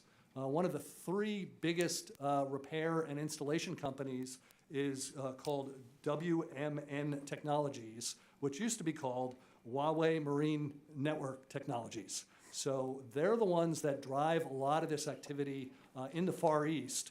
In the US, we have Subcom, and in Japan, we have NEC as other examples for friendly countries. But this is a big issue that needs to be addressed. More redundancy, yes, but we've got to find ways to more quickly repair issues. Just a quick follow-up what you just said. How long does it take to usually fix a cable? A sub-cable, depending on where it is, if it's close to the shore, it's a lot quicker than if it's in the middle of the ocean. So it could take upwards of 2 months. Thank you. Yeah, let me follow up. I've been really impressed by the technological innovation that's happened in the last several years as it relates to the internet and cellular connectivity using satellites. Are satellites at a point that they can provide backup for large amounts of data processing in the case of widespread physical cable outage? Quick follow-up. Sure. Satellites can certainly help and support, but the bandwidth capability and the latency, low latency of fiber cables can't be replaced. Okay, thank you. And I hope I pronounced it, is it Galante? Galante, I'm sorry. Ms. Galante, I've really been alarmed when a business in my district says that they've had their cybersecurity handled hit because of bad actors. And they're always changing tactics and becoming more increasingly skilled at targeting our networks. As soon as you get one thing done, you find out somebody's figured a way around it. Many small businesses, and particularly small telecommunication companies in my district across the country, are unlikely to have in-house personnel, let alone teams of professionals with cybersecurity expertise. You say in your written testimony that we can't regulate our way to securing our digital networks, so what role can the federal government play in ensuring that the private sector has those tools to secure our communications infrastructure? I think we need a focused effort with telco security companies, and that's really a range of different types of companies, to focus on what the goals need to be for their specific technology stacks and systems. We've done this in a large way in the banking sector and also in the energy sector. In both of those areas, there's a level of predictability and an increased ability to find malicious activity and remediate it quickly. Those performance measures are what we need to implement and think through and make real for implementation with these variety of companies in the telco sector. Thank you. Mr. Stehlin, going back to you, I have legislation on the Routers Act, which passed the House earlier this week to study the threat of certain routers built by our adversaries. What should we be looking at to make American-made or routers made by our allies a better choice? Yeah, we need to eliminate those that are bad choices, first of all. And we have to do quick evaluations of those companies and their history and the products that they develop and remove those bad choices from the consumer.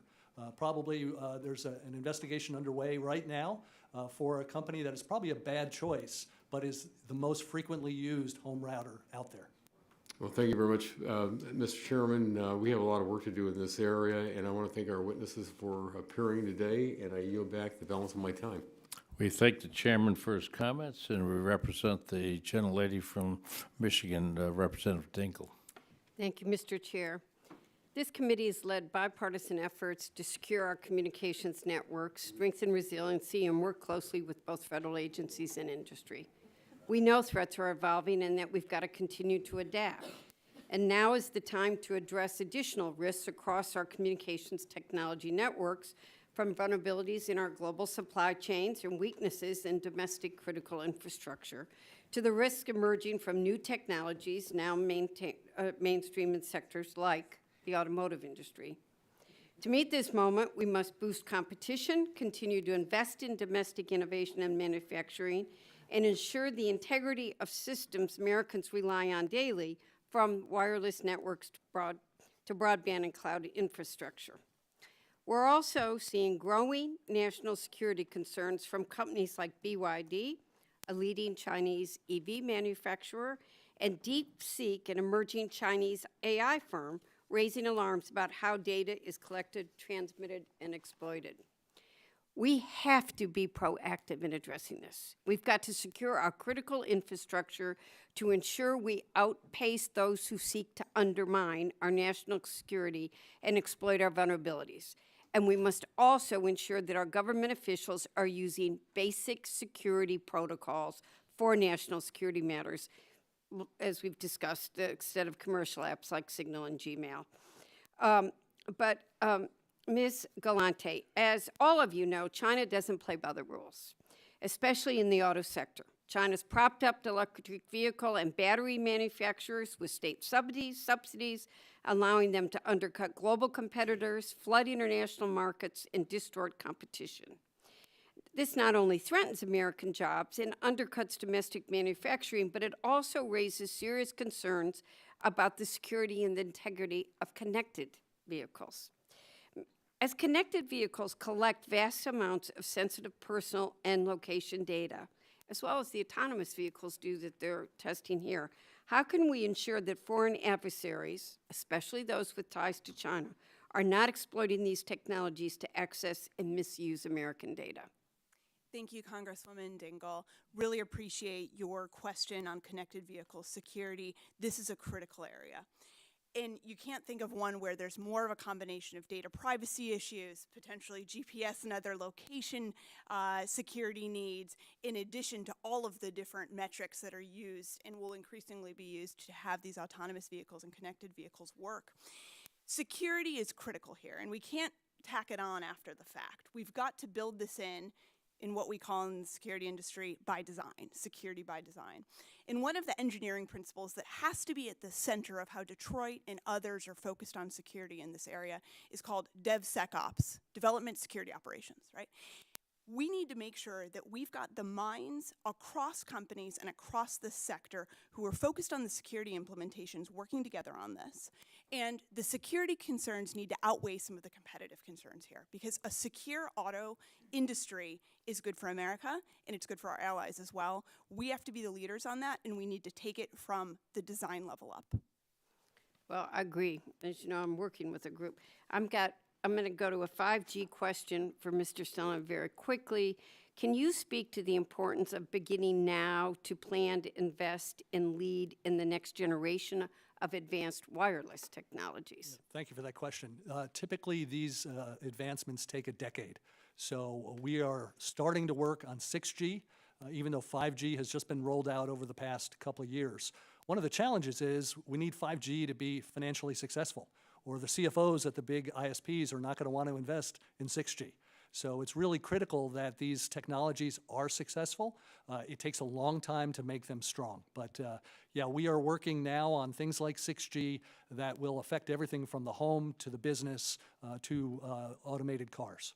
So in 40 seconds, what specific steps should Congress take to better align its efforts to help you and ensure U.S. leadership stays? R&D tax credits, let's start there.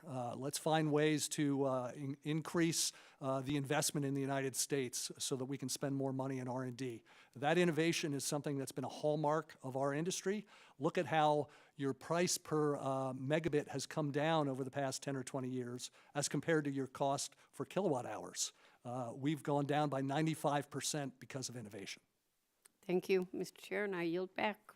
Thank you, Representative Dingell. We now give 5 minutes to Dr. John Joyce from Pennsylvania. Thank you, Mr. Chairman and Ranking Member Matsui, for holding today's hearing. Thank you also to our witnesses for agreeing to be present with us. We all know it's no secret that we are living in a world where our communications infrastructure is increasingly at risk. Between cyber attacks from foreign entities, such as the Chinese Communist Party, to targeted network infiltration, it is more important than ever that the United States is more vigilant and prepared to defend itself against these multiple bad actors. That is why, along with Representative Susie Lee, that I introduced H.R. 2061, the Information and Communication Technology Strategy Act. This important legislation will develop that the Department of Commerce is consistently updating Congress on what needs to be done to adequately secure our communications systems through our supply chains. This will be one step in a long list of necessary actions that the U.S. government needs to be taking to adequately protect our critical networks. Mr. Jaffer, how would you evaluate the readiness of our current telecommunications systems against these identifiable and well-known bad actors? And I will elicit them. Specifically, how are we prepared when it comes to China, when it comes to Iran, and when it comes to North Korea, who we recognize are repeat offenders? Well, you know, Dr. Joyce, we're ill-prepared. Our telecommunications infrastructure is vulnerable. We know it. Our government is not effective at deterring bad activity by our adversaries. And we're not working together collaboratively to defend that piece of critical infrastructure. There are other pieces of critical infrastructure as well that we're not good at defending, but that's one area where we need to work more effectively as a government and industry together. There are a few things we could do in the immediate term to address some of these issues. One, to your point about supply chains. We know today that we rely massively on China for things like semiconductors, critical minerals. We're seeing it today in the tariff wars where China's cutting us off for critical minerals. We need to develop a domestic and allied capability to refine, to extract and refine those. We have critical minerals here in the United States. We have the ability to obtain them for our allies and partners abroad. We simply send 96% upwards of that material in key areas over to China to refine. Right. It makes no sense. The same is true with semiconductors. We see the situation in Taiwan. If we're going to survive on our current technology basis, we've got to be able to defend Taiwan. China's threatening it. It's not clear that if today China were to go across the Taiwan Straits, that the United States would do anything or that we could get there in time to effectively defend our friends in Taiwan. Mr. Jaffer, can you help me understand a different issue? How has Huawei become the global behemoth that it is today? And what more do we need to do to counter Huawei and the spread of untrusted telecommunications equipment, especially when we see allies and partners using equipment from Huawei? Dr. Joyce, it's a great question. The way they've obtained this advantage is they've done it on the backs of stolen intellectual property from American companies, including Cisco. They've built routers that look a lot like a Cisco router because they stole that technology. Now, they've improved on it, they've modified it over time, but that's where they stole it from in the beginning. On top of that, they've depended on low-interest loans and no-interest grants from the Chinese government. The Chinese government goes around the globe subsidizing their purchases, giving countries other stuff, other benefits for taking Huawei equipment. And so we've got to compete in a world in which China is acting non-economically to put their surveillance gear in place in allied countries and countries around the globe, not just allies, but partners as well.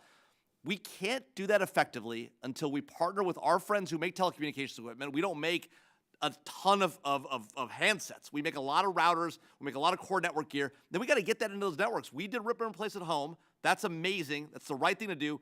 We've got to do global rip and replace. And that means putting some of our money and incentivizing our manufacturers and giving them the capabilities to go abroad and deliver that capabilities to our friends the way the Chinese are doing against us with Huawei and ZTE. Mr. Stehlin, in the moments that are remaining, first of all, thank you for your leadership and your advocacy at SIA. But what specific actions have your member organizations taken to protect themselves against the attacks and strengthen the supply chain? Yeah, so we are, and our members are very much focused on the processes that are used to develop new products. It is, as you mentioned a minute ago, a big challenge with companies like Huawei that undercut us financially, often selling below cost just to win the business and to hang on to it.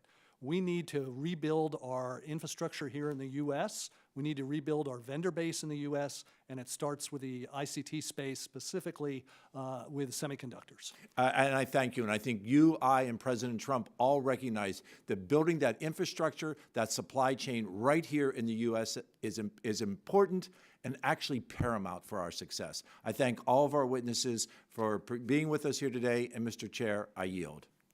Gentleman yields. The chair now recognizes the gentlelady from California, Ms. Barragan. Thank you, Mr. Chairman.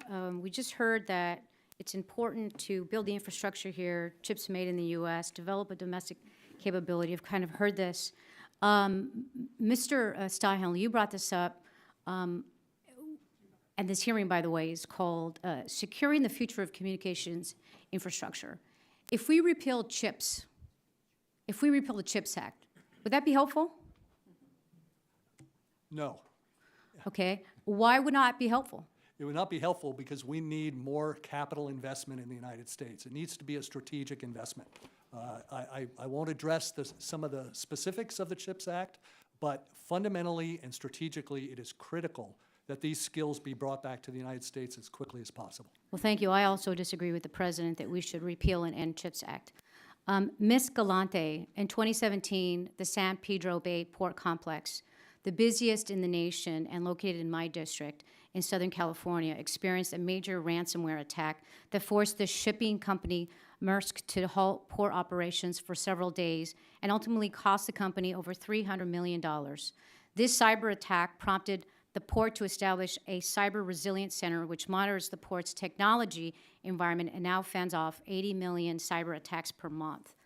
Ms. Galante, from a national security standpoint, how vulnerable are ports to cyber attacks from foreign adversaries and other bad actors, especially if cybersecurity has not been prioritized in these sectors? Port security is national security, and this area and the technology underneath of it is incredibly reliant on digital technology, and ever more so each year. We've also seen, you mentioned a recent ransomware attack. There's been a variety of targeting at ports in the US, but also globally. We have to up cybersecurity in this space. Last February, there was an EO on maritime cybersecurity. It put $20 billion into this, and I think that was an important investment, and it gave the Coast Guard additional authorities and responsibilities in cybersecurity. We have to take port security seriously. Thank you. Cyber attacks often also hit marginalized communities the hardest, with disruptions to hospitals, schools, and public services in communities of color that have already see less resources and support. In fact, people of color have a 12% greater chance of experiencing some sort of financial damage resulting from a cybercrime incident and are 6% more likely to have their identity stolen. Ms. Galante, what steps should Congress take to ensure our national cybersecurity strategy prioritizes the protection of these vulnerable communities? You mentioned two sectors specifically, healthcare and education and schools. These areas have been really hard hit by ransomware attacks over the last few years, and one of the reasons is because their security posture is incredibly weak. Schools don't have the funding to put in place the types of security measures that the banks, for example, do. We need to find some middle ground that makes these targets more secure. The other piece here that we haven't talked about, but is an enormous problem across the country, are cyber scams. I bet everyone in this room has gotten some text saying an errant Amazon package is headed their way, or double click or message me back, I have a great offer for you. Even love scams. This is a real epidemic that we have here, and the term in the cybersecurity community is called pig butchering. What they'll do is use social engineering, use a conversation to aggregate and get people to put their funds, sometimes student loan debt, other places where they have money and exposure, and are really looking for a way to make money and get out of a bad situation, and they'll go and invest it in a fake crypto scheme. A lot of these criminals behind this activity are in Southeast Asia, they're in Eastern Europe, and they're profiting from it. We need more exposure, and we need to shine a light on these cyber scams and what they're doing to everyday Americans. Great, thank you. Mr. Jaffer, when I got to Congress, I had two phones. One's my personal phone, and one's a government-issued phone. If I'm gonna have a conversation with somebody on one of these phones that has classified information, which one should I use? Neither one. Okay, but this one has Signal on it. Are you telling me that Signal, I shouldn't be having classified conversations on Signal? No, as Ms. Galante correctly laid out, we have systems for classified communications today. We're the only place to have classified communications. The problem, of course, is those devices, particularly if you're talking about TSSCI data, are in SCIFs, right? You can't have classified communications outside of a SCIF at the TSSCI level. So if you want to communicate about an ongoing activity, you've got to figure out a way to do it. Signal's not a good way to do it. At the same time, if we don't give our government officials capable ways of communicating on the fly, the reality is everyone expects instantaneous communication today. That's just the world we live in. And so if you're a government official, you're in a tough position of saying, do I have to go to a SCIF? How do I do that? Using Signal's not the right answer, but we've got to give our senior leaders and our government officials a way to communicate that works on the fly, on the run, that doesn't force them to go into a room and hide out there. Otherwise, they'll never use it, and they'll find workarounds, and then we'll have bad situations where they're having communications over systems they're not authorized to have them over. Thank you. You would think the Secretary of the Department of Defense would know that. I yield back. Gentlelady yields. The chair now recognizes the gentleman from Florida, Mr. Billy Rockets. Thank you. I appreciate it very much. I thank the witnesses for their testimony today. I want to start off with Mr. Stehlin. In your written testimony, you mentioned your organization developed the SCS 9001 Supply Chain Security Standard. I'm a big proponent for industry-led standards generally, but of course, there is to be something in it for the participants supposed to work. What fundamental elements does a company's product have to show to receive a certification under your system, and what benefits result from achieving certification? Thank you for that question. Yeah, the benefits are tremendous in that you can verify trust and you can prove that your product, hardware, software, as well as the company itself, is a trusted supplier. And a service provider or a government or a critical network operator is going to want to buy from companies that have proven that their products are trusted. And then we use continuous improvement to constantly upgrade the processes. We don't tell a company through the standard how they develop a product. They just have to have certain processes and controls in place and verify that those are there. Thank you very much. Mr. Jaffer, when talking about the Salt Typhoon, much is said about how data of political figures and corporations were compromised, and that the threats that can pose to national security and business interests. However, less is said about how the privacy and data of everyday Americans was compromised and is impacted. Why should the average American be concerned about the Salt Typhoon attacks on their own data, and what threats does China pose to them by having this individual data? Well, Congressman Bill Rockets, it's a great question. The challenge that we have today is that the Chinese deeply infiltrated our telecommunications networks.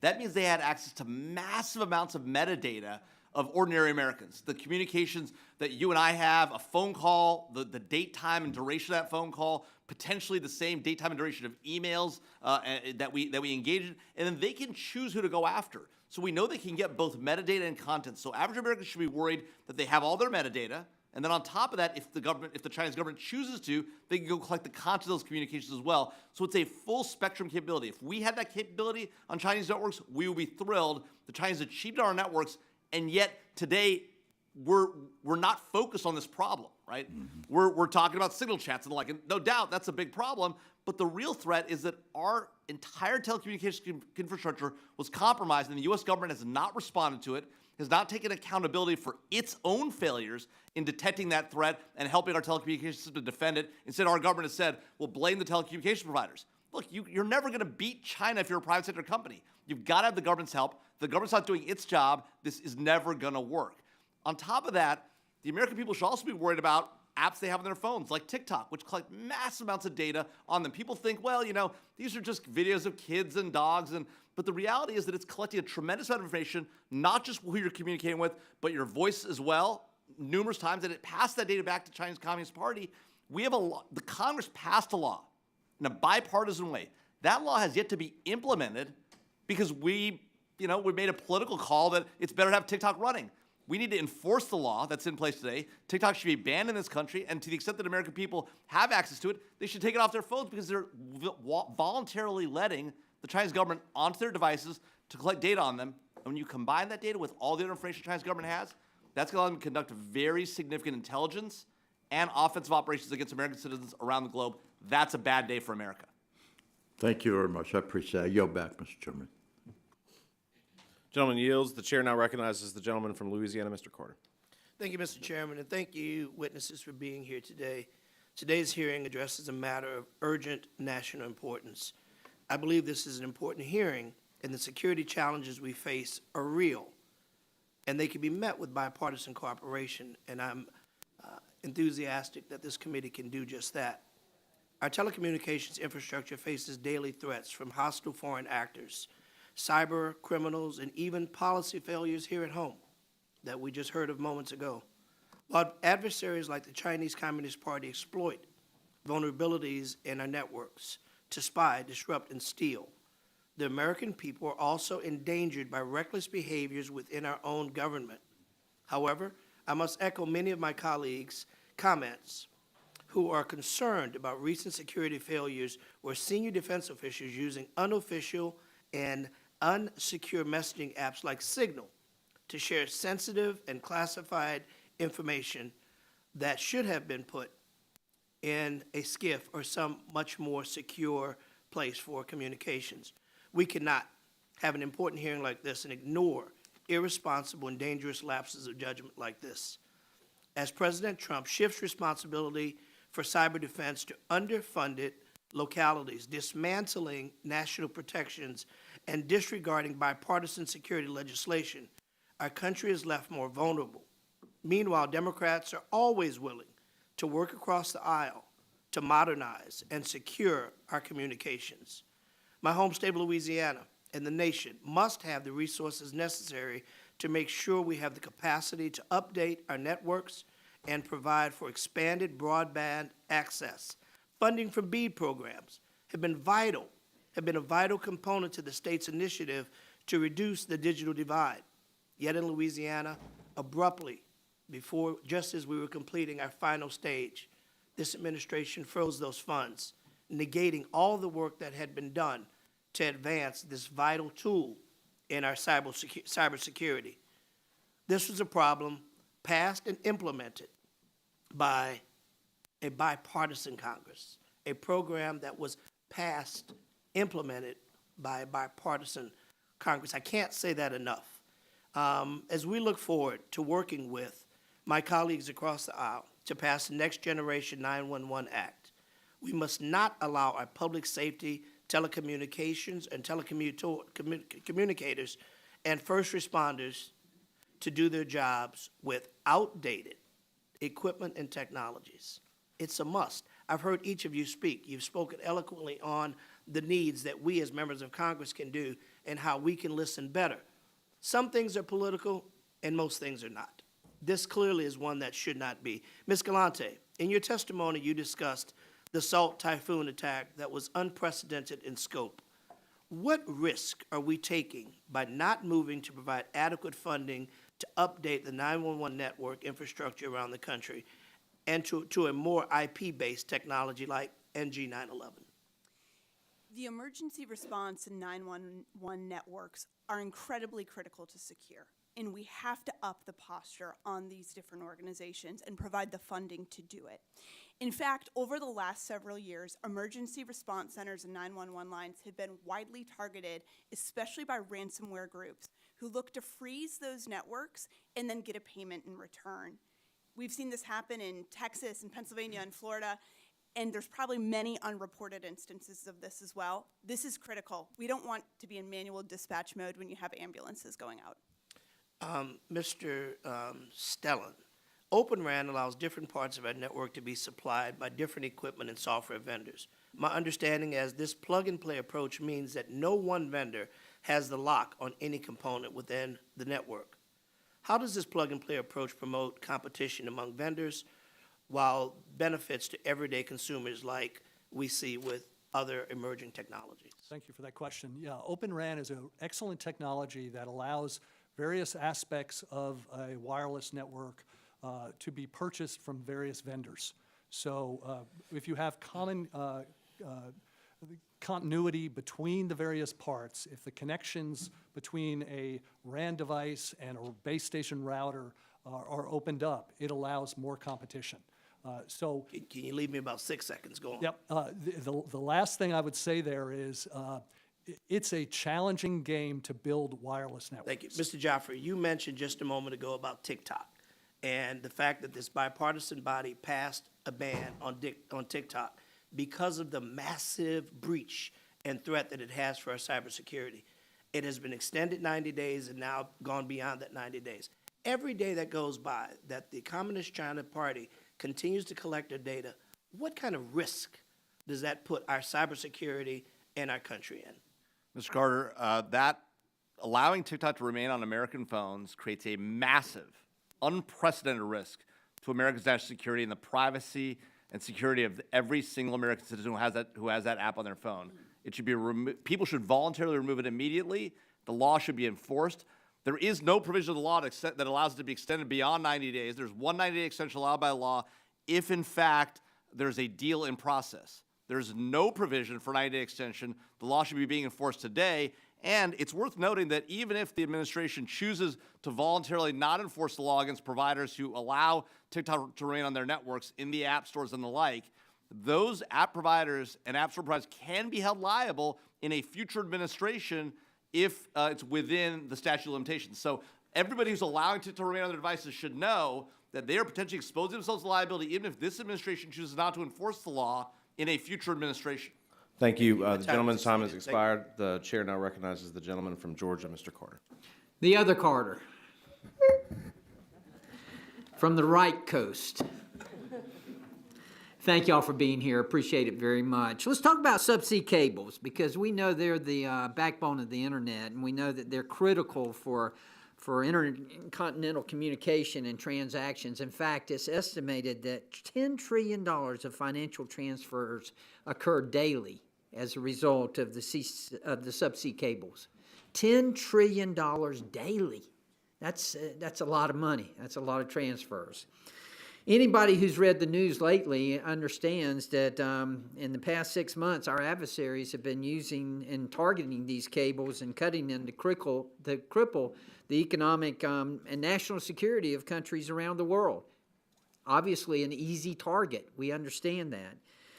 Let's talk about the importance of redundancy, because redundancy is extremely important, and the resilience of our cables and the diversity of routes that are needed to ensure we limit our vulnerability whenever we're talking about these cables. I've been working to try to expedite the permitting process of cables in the National Marine Sanctuaries with my bill, H.R. 261, the Undersea Cable Protection Act. And I think we need to think about ways to expedite the permitting process more generally, too. We need to get more cables deployed as quickly as possible and ensure that we can meet the capacity needs. Mr. Stehlin, I want to ask you, can you explain why redundancy is so important for subsea cables and how important it is from a national security perspective that we don't have one single point of failure?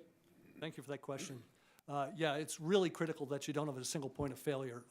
As I mentioned earlier, there are about 600 subsea cables in operation today around the world, but something like 1,700 landing points. So as a cable gets closer to shore, it'll split and have multiple landing points. We need to increase the number of cables, yes, but we also need to increase the number of landing points here in the United States. There may be 90 or so landing points in the United States. As you mentioned, permitting is a major issue.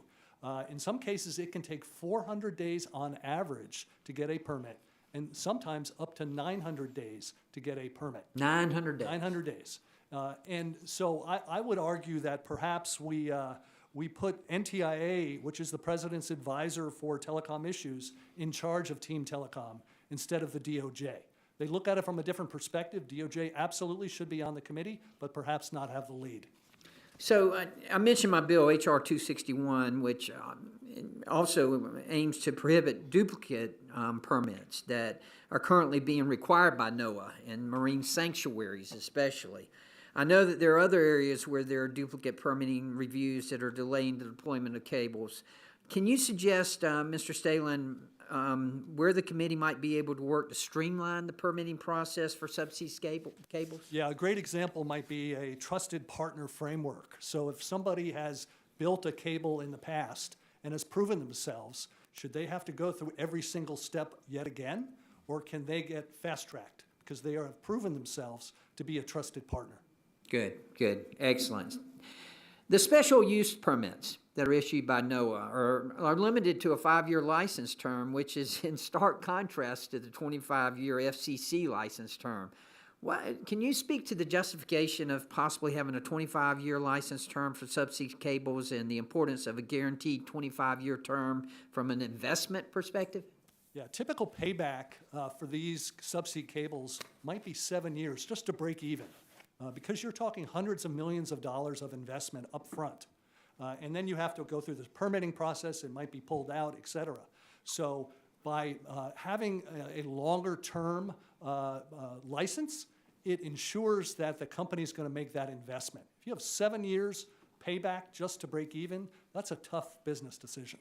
You know, I want to talk in general terms right now, and when I say general terms, I do mean general.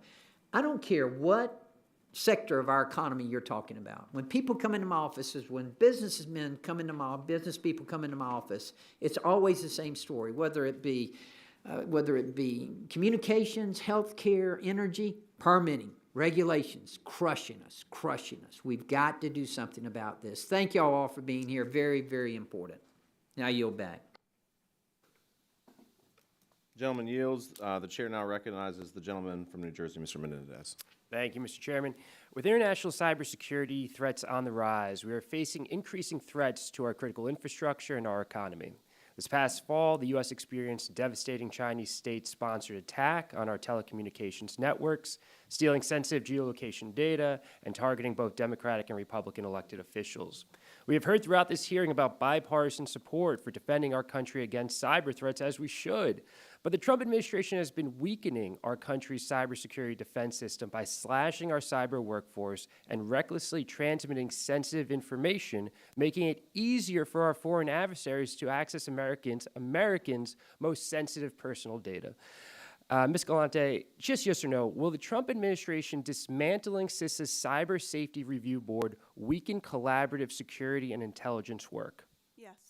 Ms. Galante, is a public-private security ecosystem necessary for a strong collective defense and national security posture? Yes, it's critical. Mr. Jaffer, you even said yourself private companies cannot compete with China alone, so it would seem that a public-private security ecosystem is essential for our national security. Would you agree with that, yes or no? Absolutely. Thank you.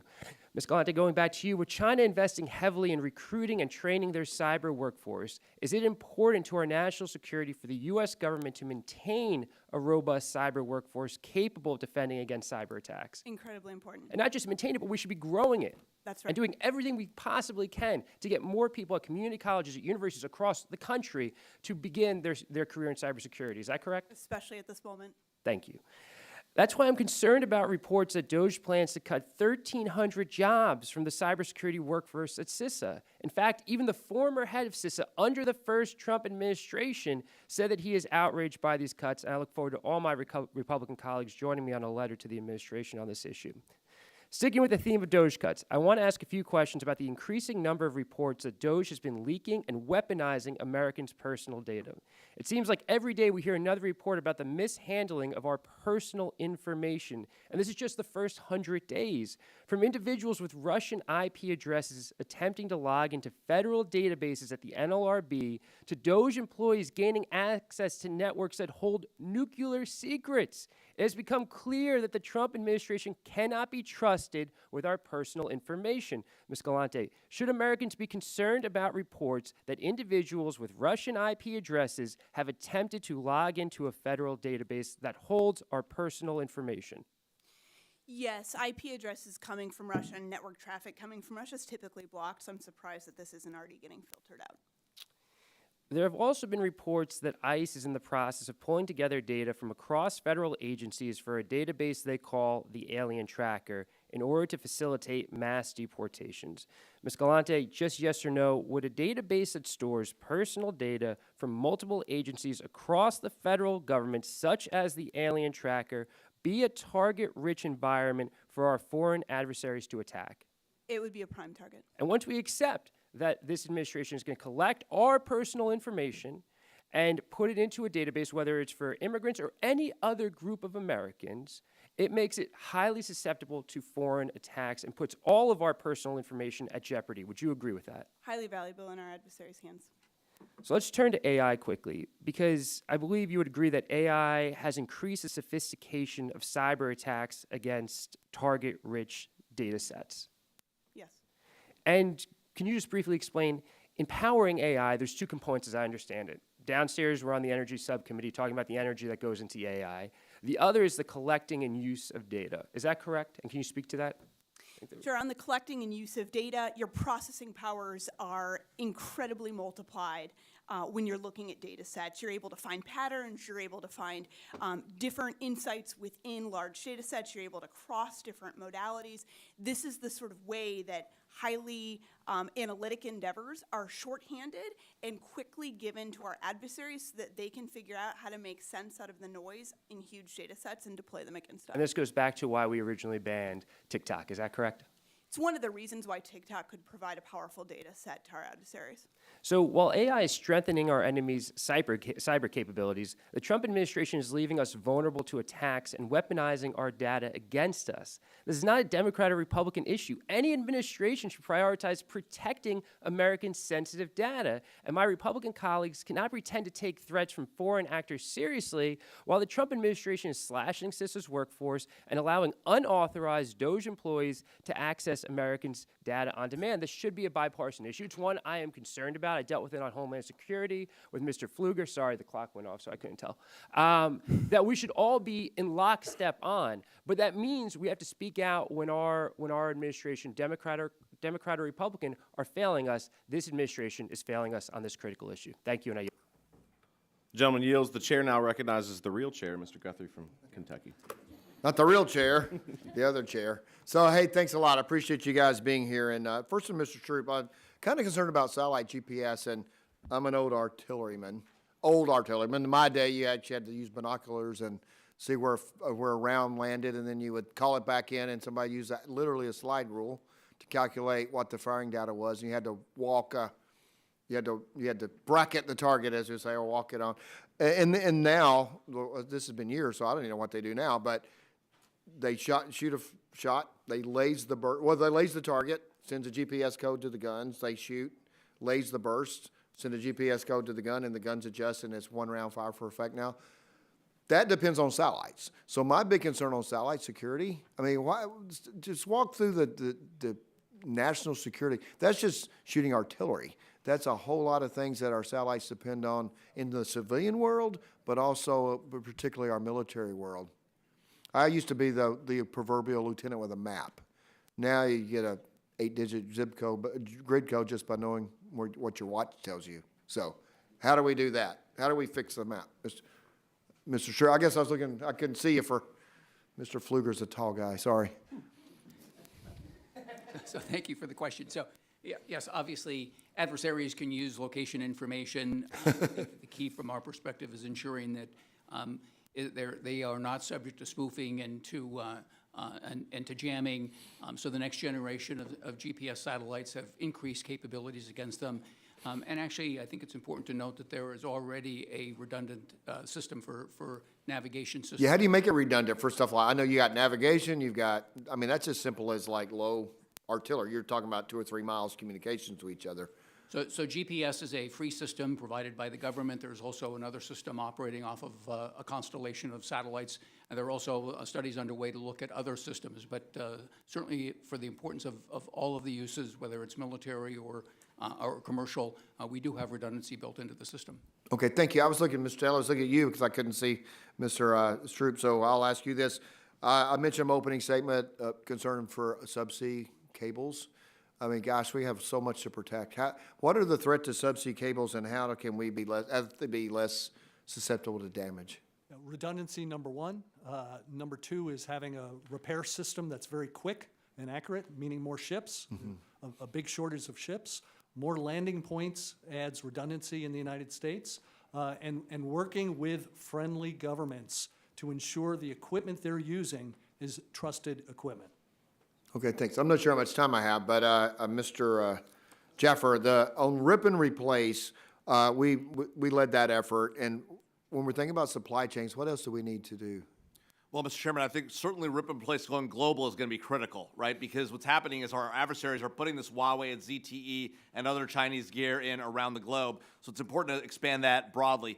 Beyond that, we need to look at other core supply chains, semiconductors, critical minerals. We know the Chinese have a chokehold on these things, whether it's the processing of critical minerals or the like. We need to get ahead of that and get ourselves out of that. And then finally, we need to look at the entirety of the American supply chain. We realized during COVID that we have this dependency on China on pharmaceutical precursors, and yet we continue to maintain and allow ourselves to be addicted to Chinese goods of all sorts. It's one thing to buy T-shirts from China. It's a whole nother to buy critical minerals, semiconductors, and routing. Yeah, we had a hearing on medical devices, and we found in the medical device, because it was an investigation oversight hearing, they had connections to the URL at the University of Beijing and medical device, just collecting Astounding. massive amounts of data. I think Mr. Mendez is talking about, so they use it in their AI. And just think about connected cars. Think about the havoc you could cause if instead of having a bunch of, whether it's Teslas or Slates or whatever American EV manufacturer you want, Chevy, right, Ford, if we had a bunch of BYD cars running around the United States, which is what, by the way, China wants us to do. Part of the reason they're cutting us off for critical minerals is they want us to buy their electric cars so that those electric cars are connected, they can turn off when the time is right. Well, thanks. I'm not sure. I don't see the clock. I got a couple of minutes. So I was in Europe, was on a NATO meeting, and we were talking about all the privacy. We have to deal with privacy on this committee as well. So very interested in that. And my question was, if you have a system of Huawei and ZTE, so do you worry about your privacy? Do you have privacy even if you regulate privacy? Doesn't it seem kind of inconsistent to say we're going to have all these privacy laws, but then we're going to let all the Chinese equipment on in our country? It is astounding to watch the Europeans come after American companies because they're concerned about our privacy rules and our privacy regulations, and yet, one, they buy tremendous amounts of Chinese gear and are willing to give their privacy up to the Chinese. We also note that, the Europeans have massive surveillance capabilities internally. They never talk about those. They talk about our industry and our companies. They don't talk about their own government surveillance capabilities. And so I think it's really important to think, look, at the end of the day, if you have to make a decision, you could be like the Europeans and you can regulate first and innovate second, or you can be like the Americans and innovate first. Thanks. That's what we got to do. I can't see a clock, but I think they just gaveled me down. So thank you for your answers. I appreciate it very much. Thanks. The gentleman yields. Before we recognize the next person, we're going to try to reset this clock.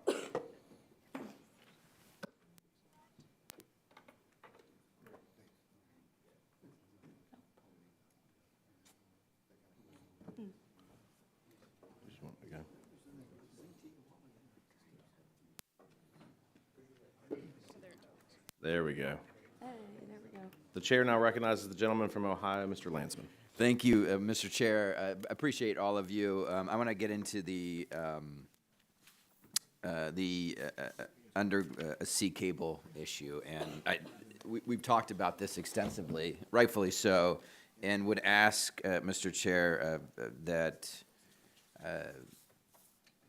for unanimous consent to enter into the record an article in Newsweek about China. China unveils game-changing weapon that could decide future wars. It just speaks to the fact that cybersecurity is national security, cybersecurity, and the article goes into, obviously, everything that China is doing with their submarine technology to disrupt these cables. The vast majority of communications goes through these cables, 95% of everything that we do globally. And your testimony today suggests there are several things that we have to do. One is the redundancy work. Two is the ships. Three, I'm assuming, is part of the repair work, but the technologies, the sensors. I mean, and maybe I'm jumping to a conclusion here that doesn't exist, but I assume that there are early detection work that we could be doing, or do we find out immediately when these things happen? So I'm wondering if you can say a little bit more about or speak to existing legislation. I know Mr. Carter has a bill around permitting, and that's something that I think we should all jump on and support. Especially to your point about trusted partners who are already doing this. Can you talk a little bit about the ships, what we would need to do? What does that look like? Yeah, there are certain ships that are designed to lay and repair cables. You can go to Baltimore Harbor and see them from time to time. Yeah. That's one place to see them. And these ships lay out the cable. They're specifically designed to do this. Finding the problem, it can get isolated fairly quickly, because once you lose a signal, you can identify where the problem is using something called an OTDR, optical time domain reflectometer. All right, so that's something that you can use to find out where the problem is. But then you've got an issue of what are the seas like? Has the cable moved or shifted around because of tides and currents and things like that? So adding more ships and having this be a better and bigger industry is really important, on top of ensuring that Western technology and Western companies take back the lead in this rather than Huawei.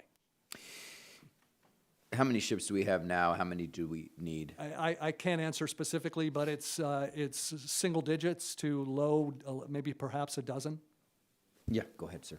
If I may, since the issue of redundancy for undersea fiber cables has come up, I want to stress the importance of satellite, the ability to be able to transition immediately. And while we certainly don't have the ability to carry all of the traffic, as an example, that is carried into Taiwan, what they're doing, I think, is a good example of how we prepare for the potential of an undersea cable cut, and that is putting in place arrangements with multiple satellite companies, obtaining the terminals so that they do have true redundancy in real time. Thank you. I think that makes sense, and I think the only point you were making, sir, is that it's not, it's good for redundancy and for those moments of acute need, but not necessarily an alternative to the fiber optics. I want to get back to the ship, sorry. If it's single digits, I mean, do we need twice as many? The more landing points, the more cables we have, definitely the more ships you need. Yeah. There's no doubt about it. Okay. So is there anything else? I mean, if between Mr. Carter's bill and getting the additional ships, the satellite partnerships that would expand our capacity, is there anything missing in terms of? Yeah, I would reiterate the permitting process Yeah. needs to be sped up. And again, I think NTIA ought to have the lead. Oh, NTIA, that was the other piece. NTIA, got it. And I know that Mr. Carter's bill does the permitting, or at least it sounds like it does. But the NTIA piece, I'm not sure is, I'll look into that. I appreciate that. That makes sense.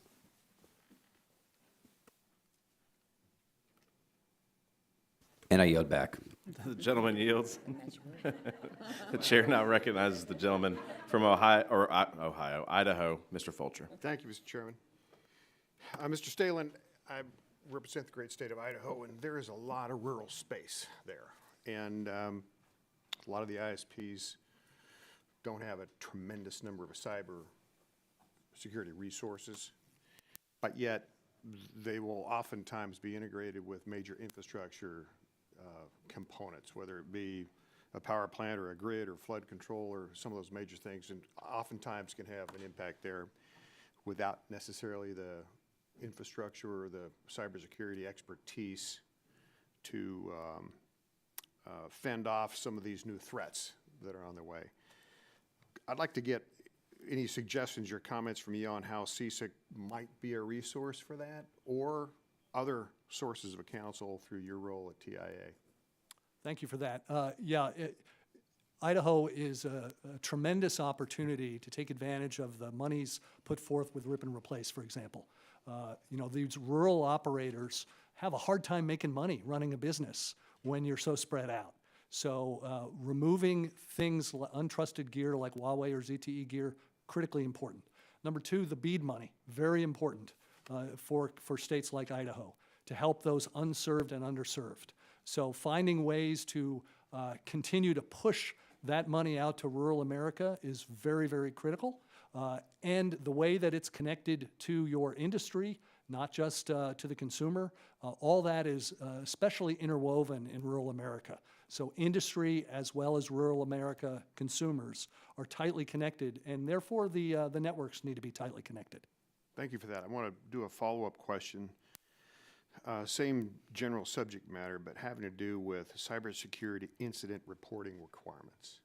That's another one of those things that can be cumbersome, especially if you're a small ISP, and I wanted to get your comments on that as well. Is harmonizing maybe an option or other forms of report sharing something that we should be looking at a little bit deeper? Absolutely. We need to speak in one voice. We need to have one way of reporting incidents.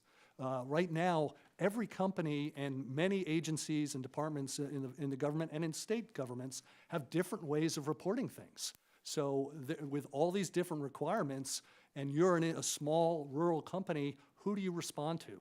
How do you quickly identify the problem, quickly resolve the problem? If we speak in one voice and have one voice of mitigation and incident reporting, we'll more quickly fix the problem, and then we'll continually improve, because that's what a good benchmarking system does. It allows you to get better and better.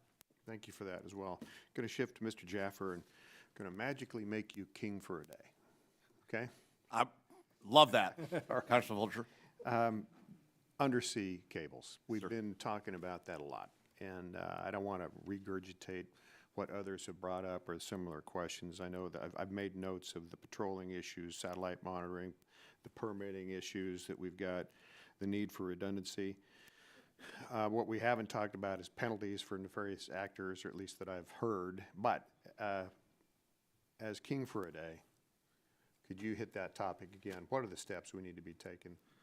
Look, we have to make it clear to our adversaries, Russia and China primarily when it comes to undersea cables, that we view those as part of our critical infrastructure, and if those are hit and we know it's them, we will make them pay a price. That price could be economic, it might be sanctions, it might be military.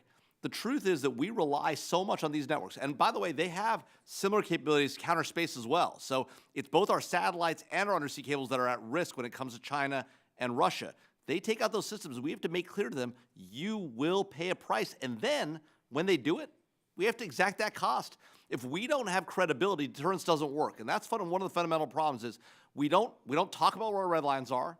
We don't talk about what our capabilities are to respond. And then when the bad thing happens, we don't respond. So it's no surprise our adversaries aren't deterred, whether it's the cyber domain, whether it's undersea cables, or it's counter space. These are all vulnerabilities, and our adversaries has gotten too used to coming after us and not paying a price. Mr. Chairman, I think I'm going to wrap with that. I do have another question or two, but I'm going to submit that. Thank you, Mr. Jaffer, Mr. Stehlin, for your comments, and for the entire panel for joining us today. Also, please note that some of us have dueling committees, and so if you got repeat questions, you understand why. Mr. Chairman, with that, I yield back. Gentleman yields. The chair now recognizes the gentlelady from New York, Mrs. Clark. Thank you very much, Mr. Chairman. Good afternoon, everyone. And I thank our panelists for their expertise this afternoon.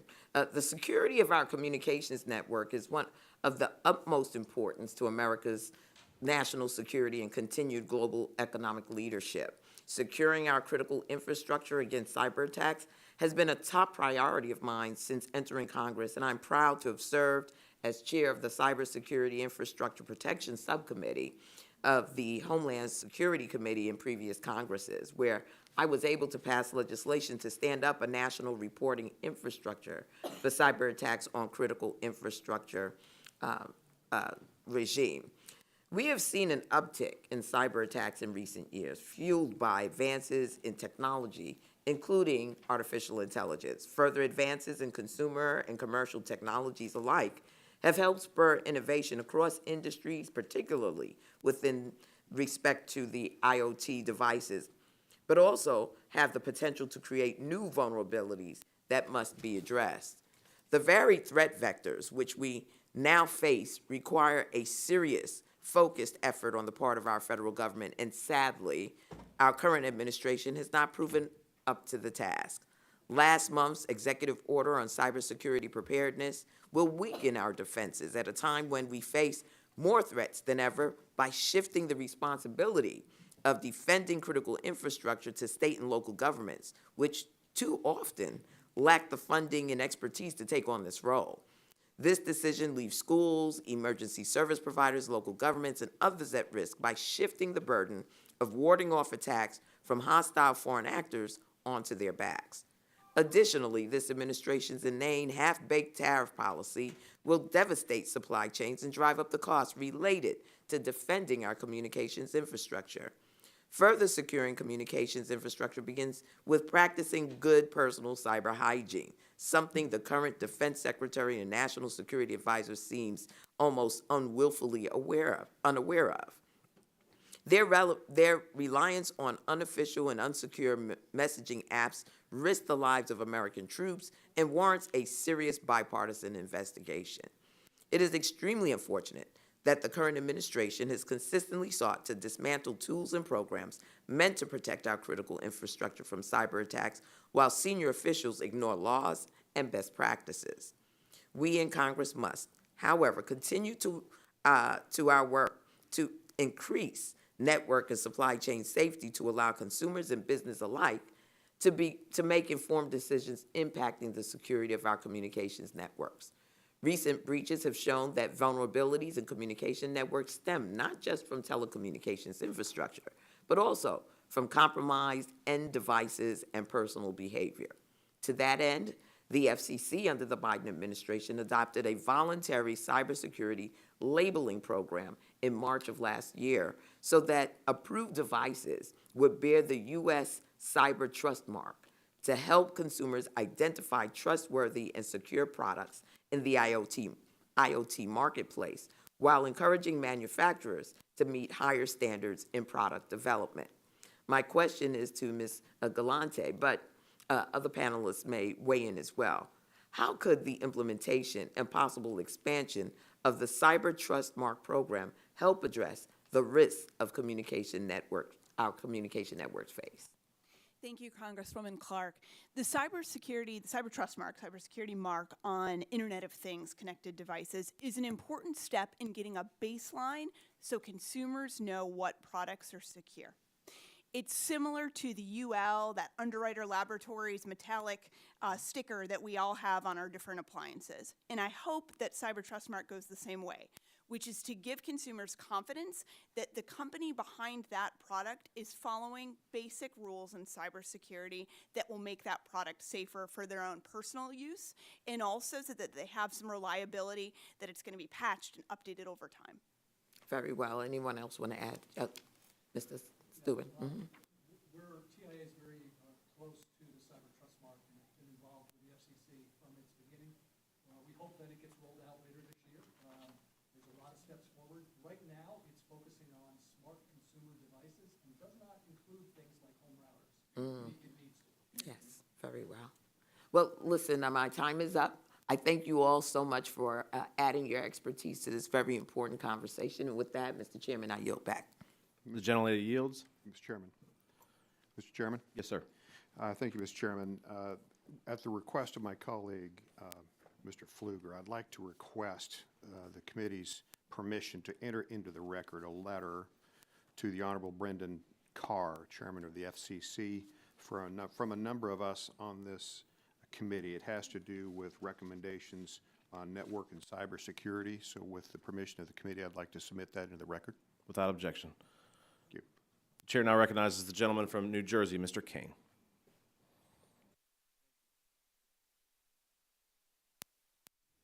And thank you to our witnesses for being here today. As a member of this committee and the Foreign Affairs Committee, I have a strong interest in identifying and advancing common sense measures that strengthen our communications infrastructure and counter the threats posed by adversaries like China, Russia, and Iran. Mr. Stehlin, first of all, welcome south. I'm happy to have a resident of New Jersey's 7th Congressional District here, and I'm glad you are here to share your expertise. I understand that team telecom process can be burdensome and cause delays. What are the obstacles that burden or delay deployment of additional undersea cables? Thank you, sir, for that question. And I've been a longtime resident of East Amwell in the 7th District, 32 years in the same house. So NTIA should be the lead in team telecom. They are the president's advisor for all telecom issues. Absolutely, the DOJ, Department of Defense, Department of State, DHS ought to be involved as well. But looking at it from the perspective of how we improve our telecom systems ought to be the first and lead of any type of evaluation. So that type of change would improve the permitting duration. Today it averages over 400 days, some cases as long as 900 days to get a permit, and often before it even gets to the FCC for the final approval. So this long, drawn-out process occurs before the FCC even sees the application. By fundamentally changing that and looking at it from the perspective of how can we improve our economy rather than a Justice Department that maybe has a different perspective on things, I think that would go a long way to improving it. Okay. And what steps can we take to keep the U.S. as an attractive place for vendors and suppliers across the communications technology sector to do business, create jobs, and innovate here in the United States? We ought to reward trust, reward investment. and we ought to point out with a big spotlight those that are not trusted, and encourage both the United States and our friends around the world to not buy from folks that are not trusted. Thank you. Mr. Stroup, I agree that it's important to maintain leadership within international standard-setting bodies. In your view, what should American leadership and investment in these international bodies look like to best counter China's efforts to advance its own agenda, particularly in the satellite industry? Thank you for the question. I think one of the first opportunities is relating to WRC 27, making sure that the United States has positions that are supportive of the satellite industry and that they advocate them with their international counterparts at WRC 27. If there is a void, China most definitely will step in. The same is true with respect to other standard-setting opportunities. If we are not participants, China will definitely take advantage of the opportunity.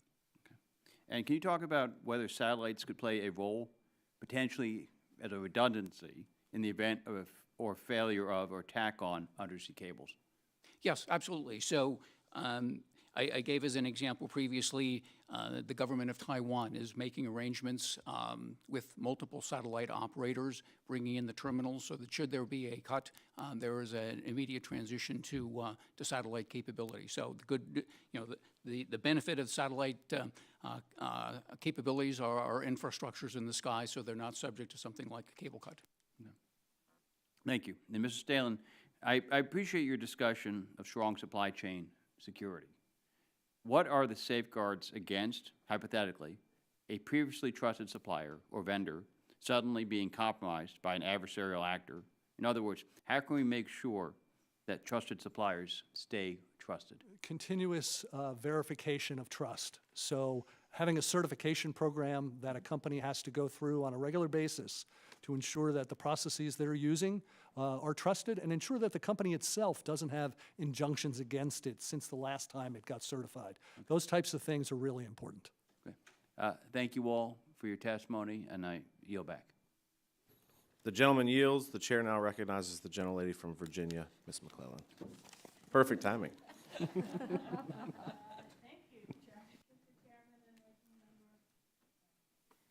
Thank you, Mr. Chairman and Ranking Member Matsui, and I apologize for my timing. Given the increased number of cybersecurity threats threatening our critical infrastructure, this hearing is incredibly important. And the irony of this hearing is not lost on me, that while we scramble to catch up in the increasingly intense cybersecurity arms race, some of my colleagues ignore that one of our nation's biggest cybersecurity vulnerabilities is the current administration and its drastic cuts to the Cybersecurity and Infrastructure Security Agency, a national security team that prefers to coordinate via unsecure messaging apps instead of following standard security protocols. And it seems that the biggest step that we could take towards safeguarding our critical telecoms infrastructure is to hold the administration accountable for reckless behavior and unfunded, unwarranted funding cuts that have made us more vulnerable. I want to start with Ms. Galante. Can you expand on what you mentioned in your testimony regarding the availability of AI to improve data processing capabilities to allow even unsophisticated adversaries to more effectively extract key insights from stolen data, and how worried we should be that AI will also greatly expand the availability our ability of adversaries to get around our cyber defenses and commit even more devastating cyber attacks?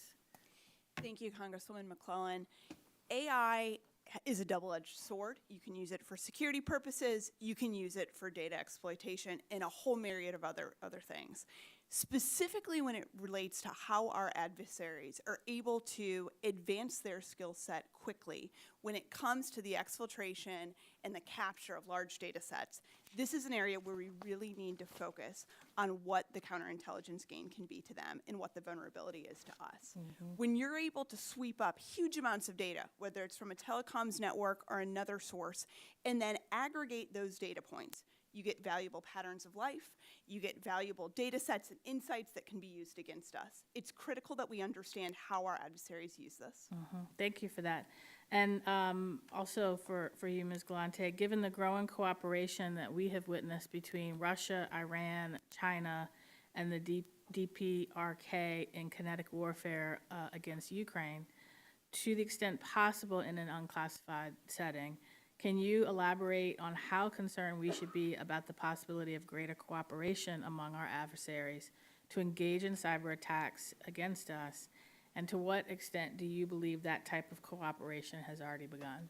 I am particularly concerned about the sharing, especially of vulnerabilities in widely used software in the U.S. that our adversaries could share between each other.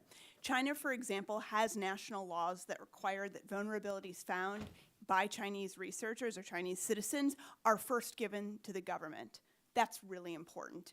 That, in a way, gives them, the Chinese government, an advantage on the 0 days, the unexploited vulnerabilities that are typically at the core of many of the products, or a potential vulnerability in many of our products and critical infrastructure across the U.S.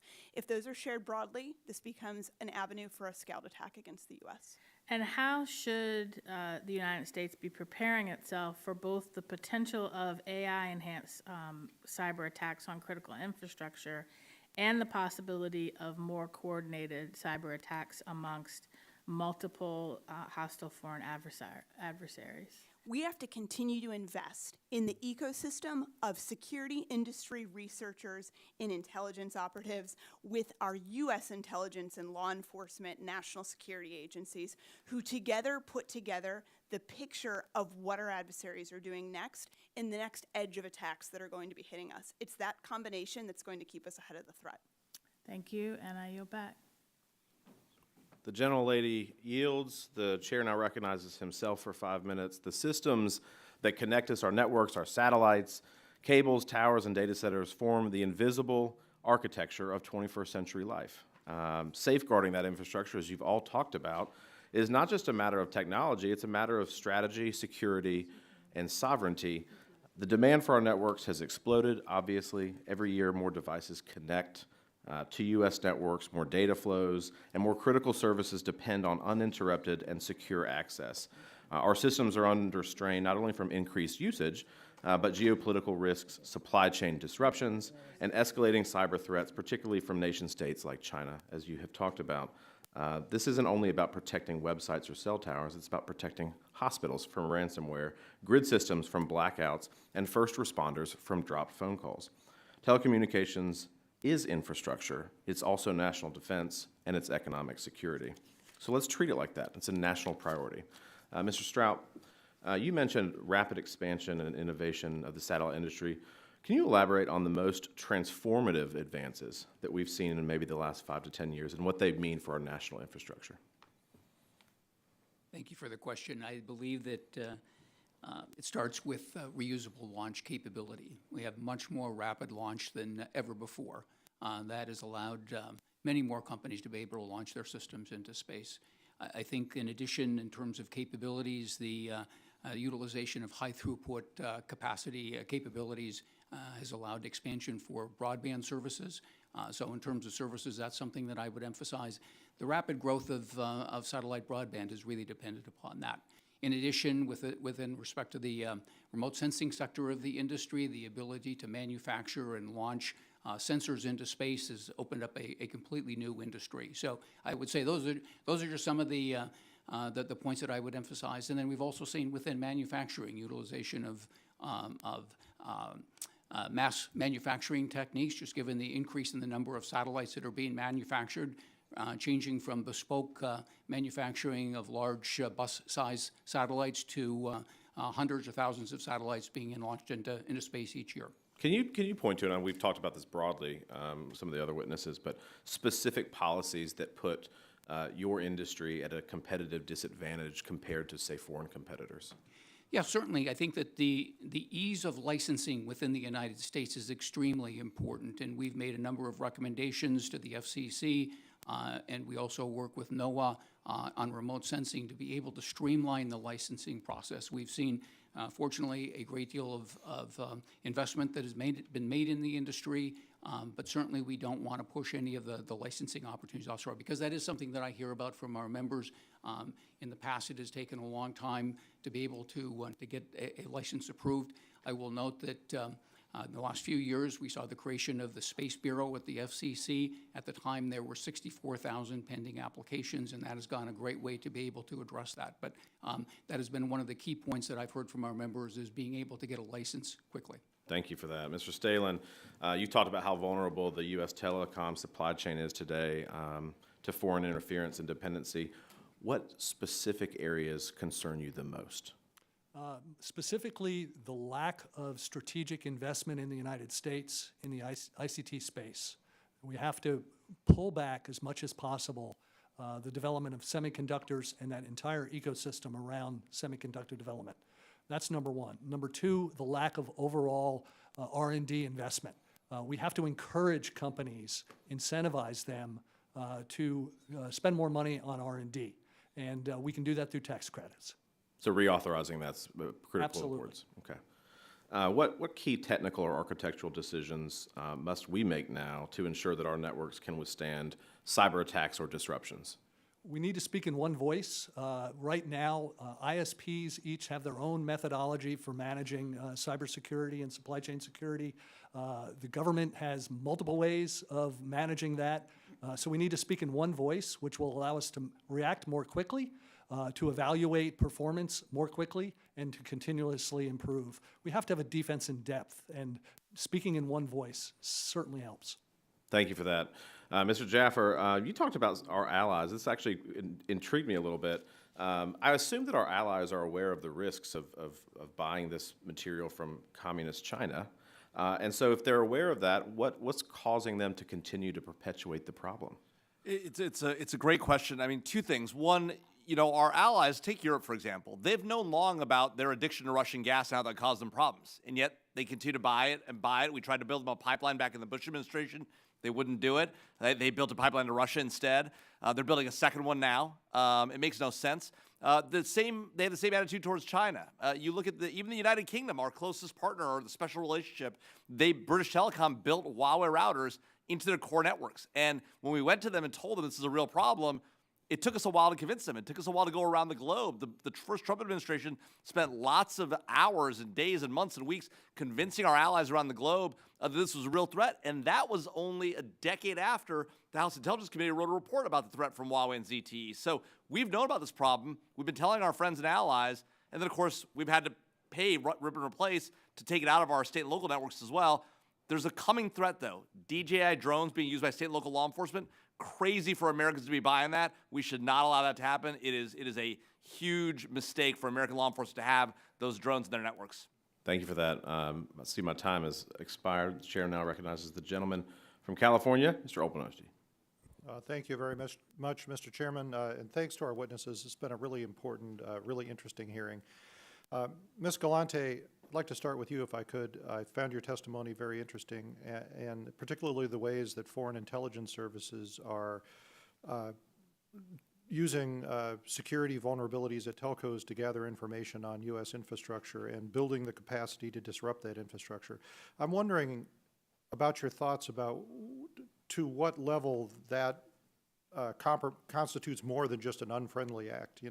We have kind of an informal understanding that intelligence gathering is something that all countries do, but building the capability to disrupt our infrastructure, I think, maybe goes beyond that. And I mean, for example, if a foreign country did something that was overt, like came on U.S. territory, kidnapped American citizens and took them back to Iran or China, for example, I mean, obviously that would be tantamount to an act of war that has started wars.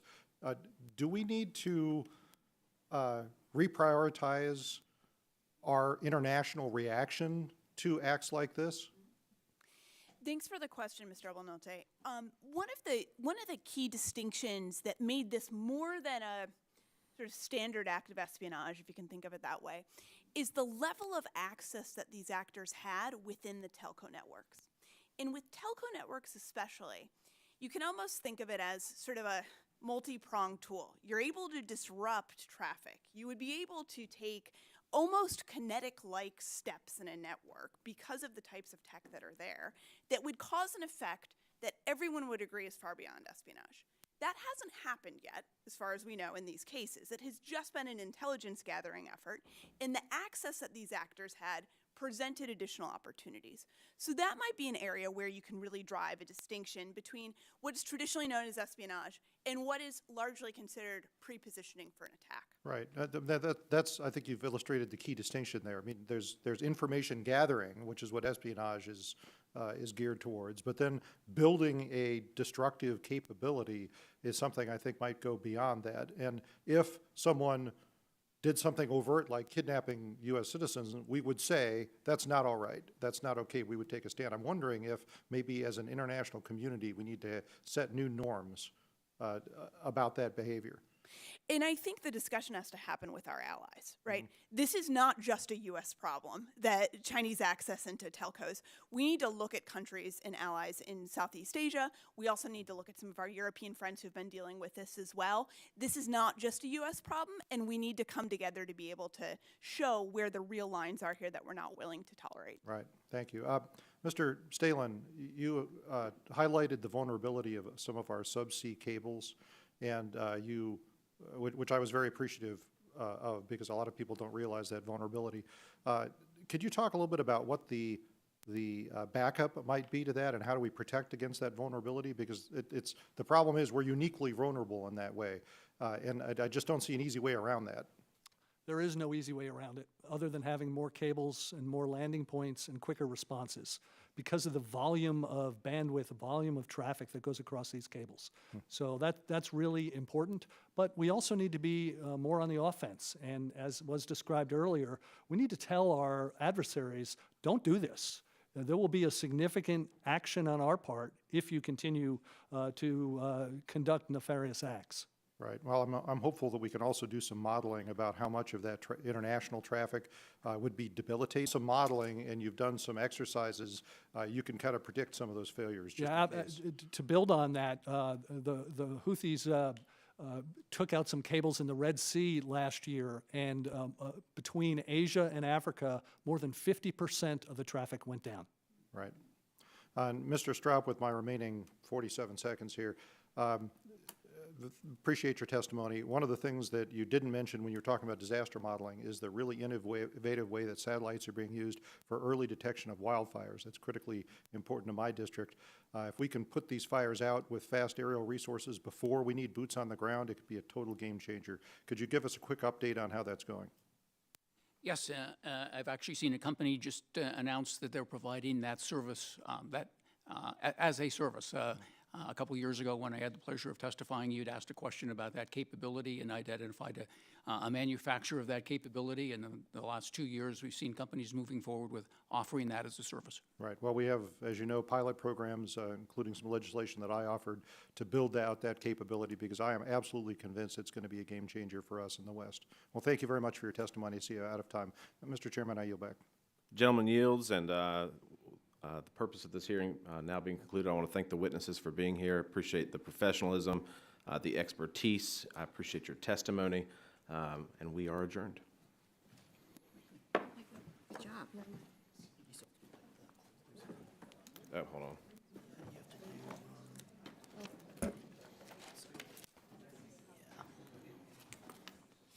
Just as a reminder, I remind all members that they have 10 business days to submit questions for the record, and I ask the witnesses to respond to the questions promptly. Members should submit their questions by the close of business on Wednesday, May 14th. This hearing is adjourned.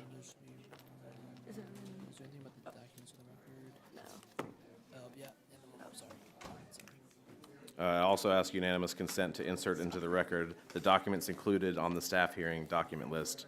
Without objection, that will be in order.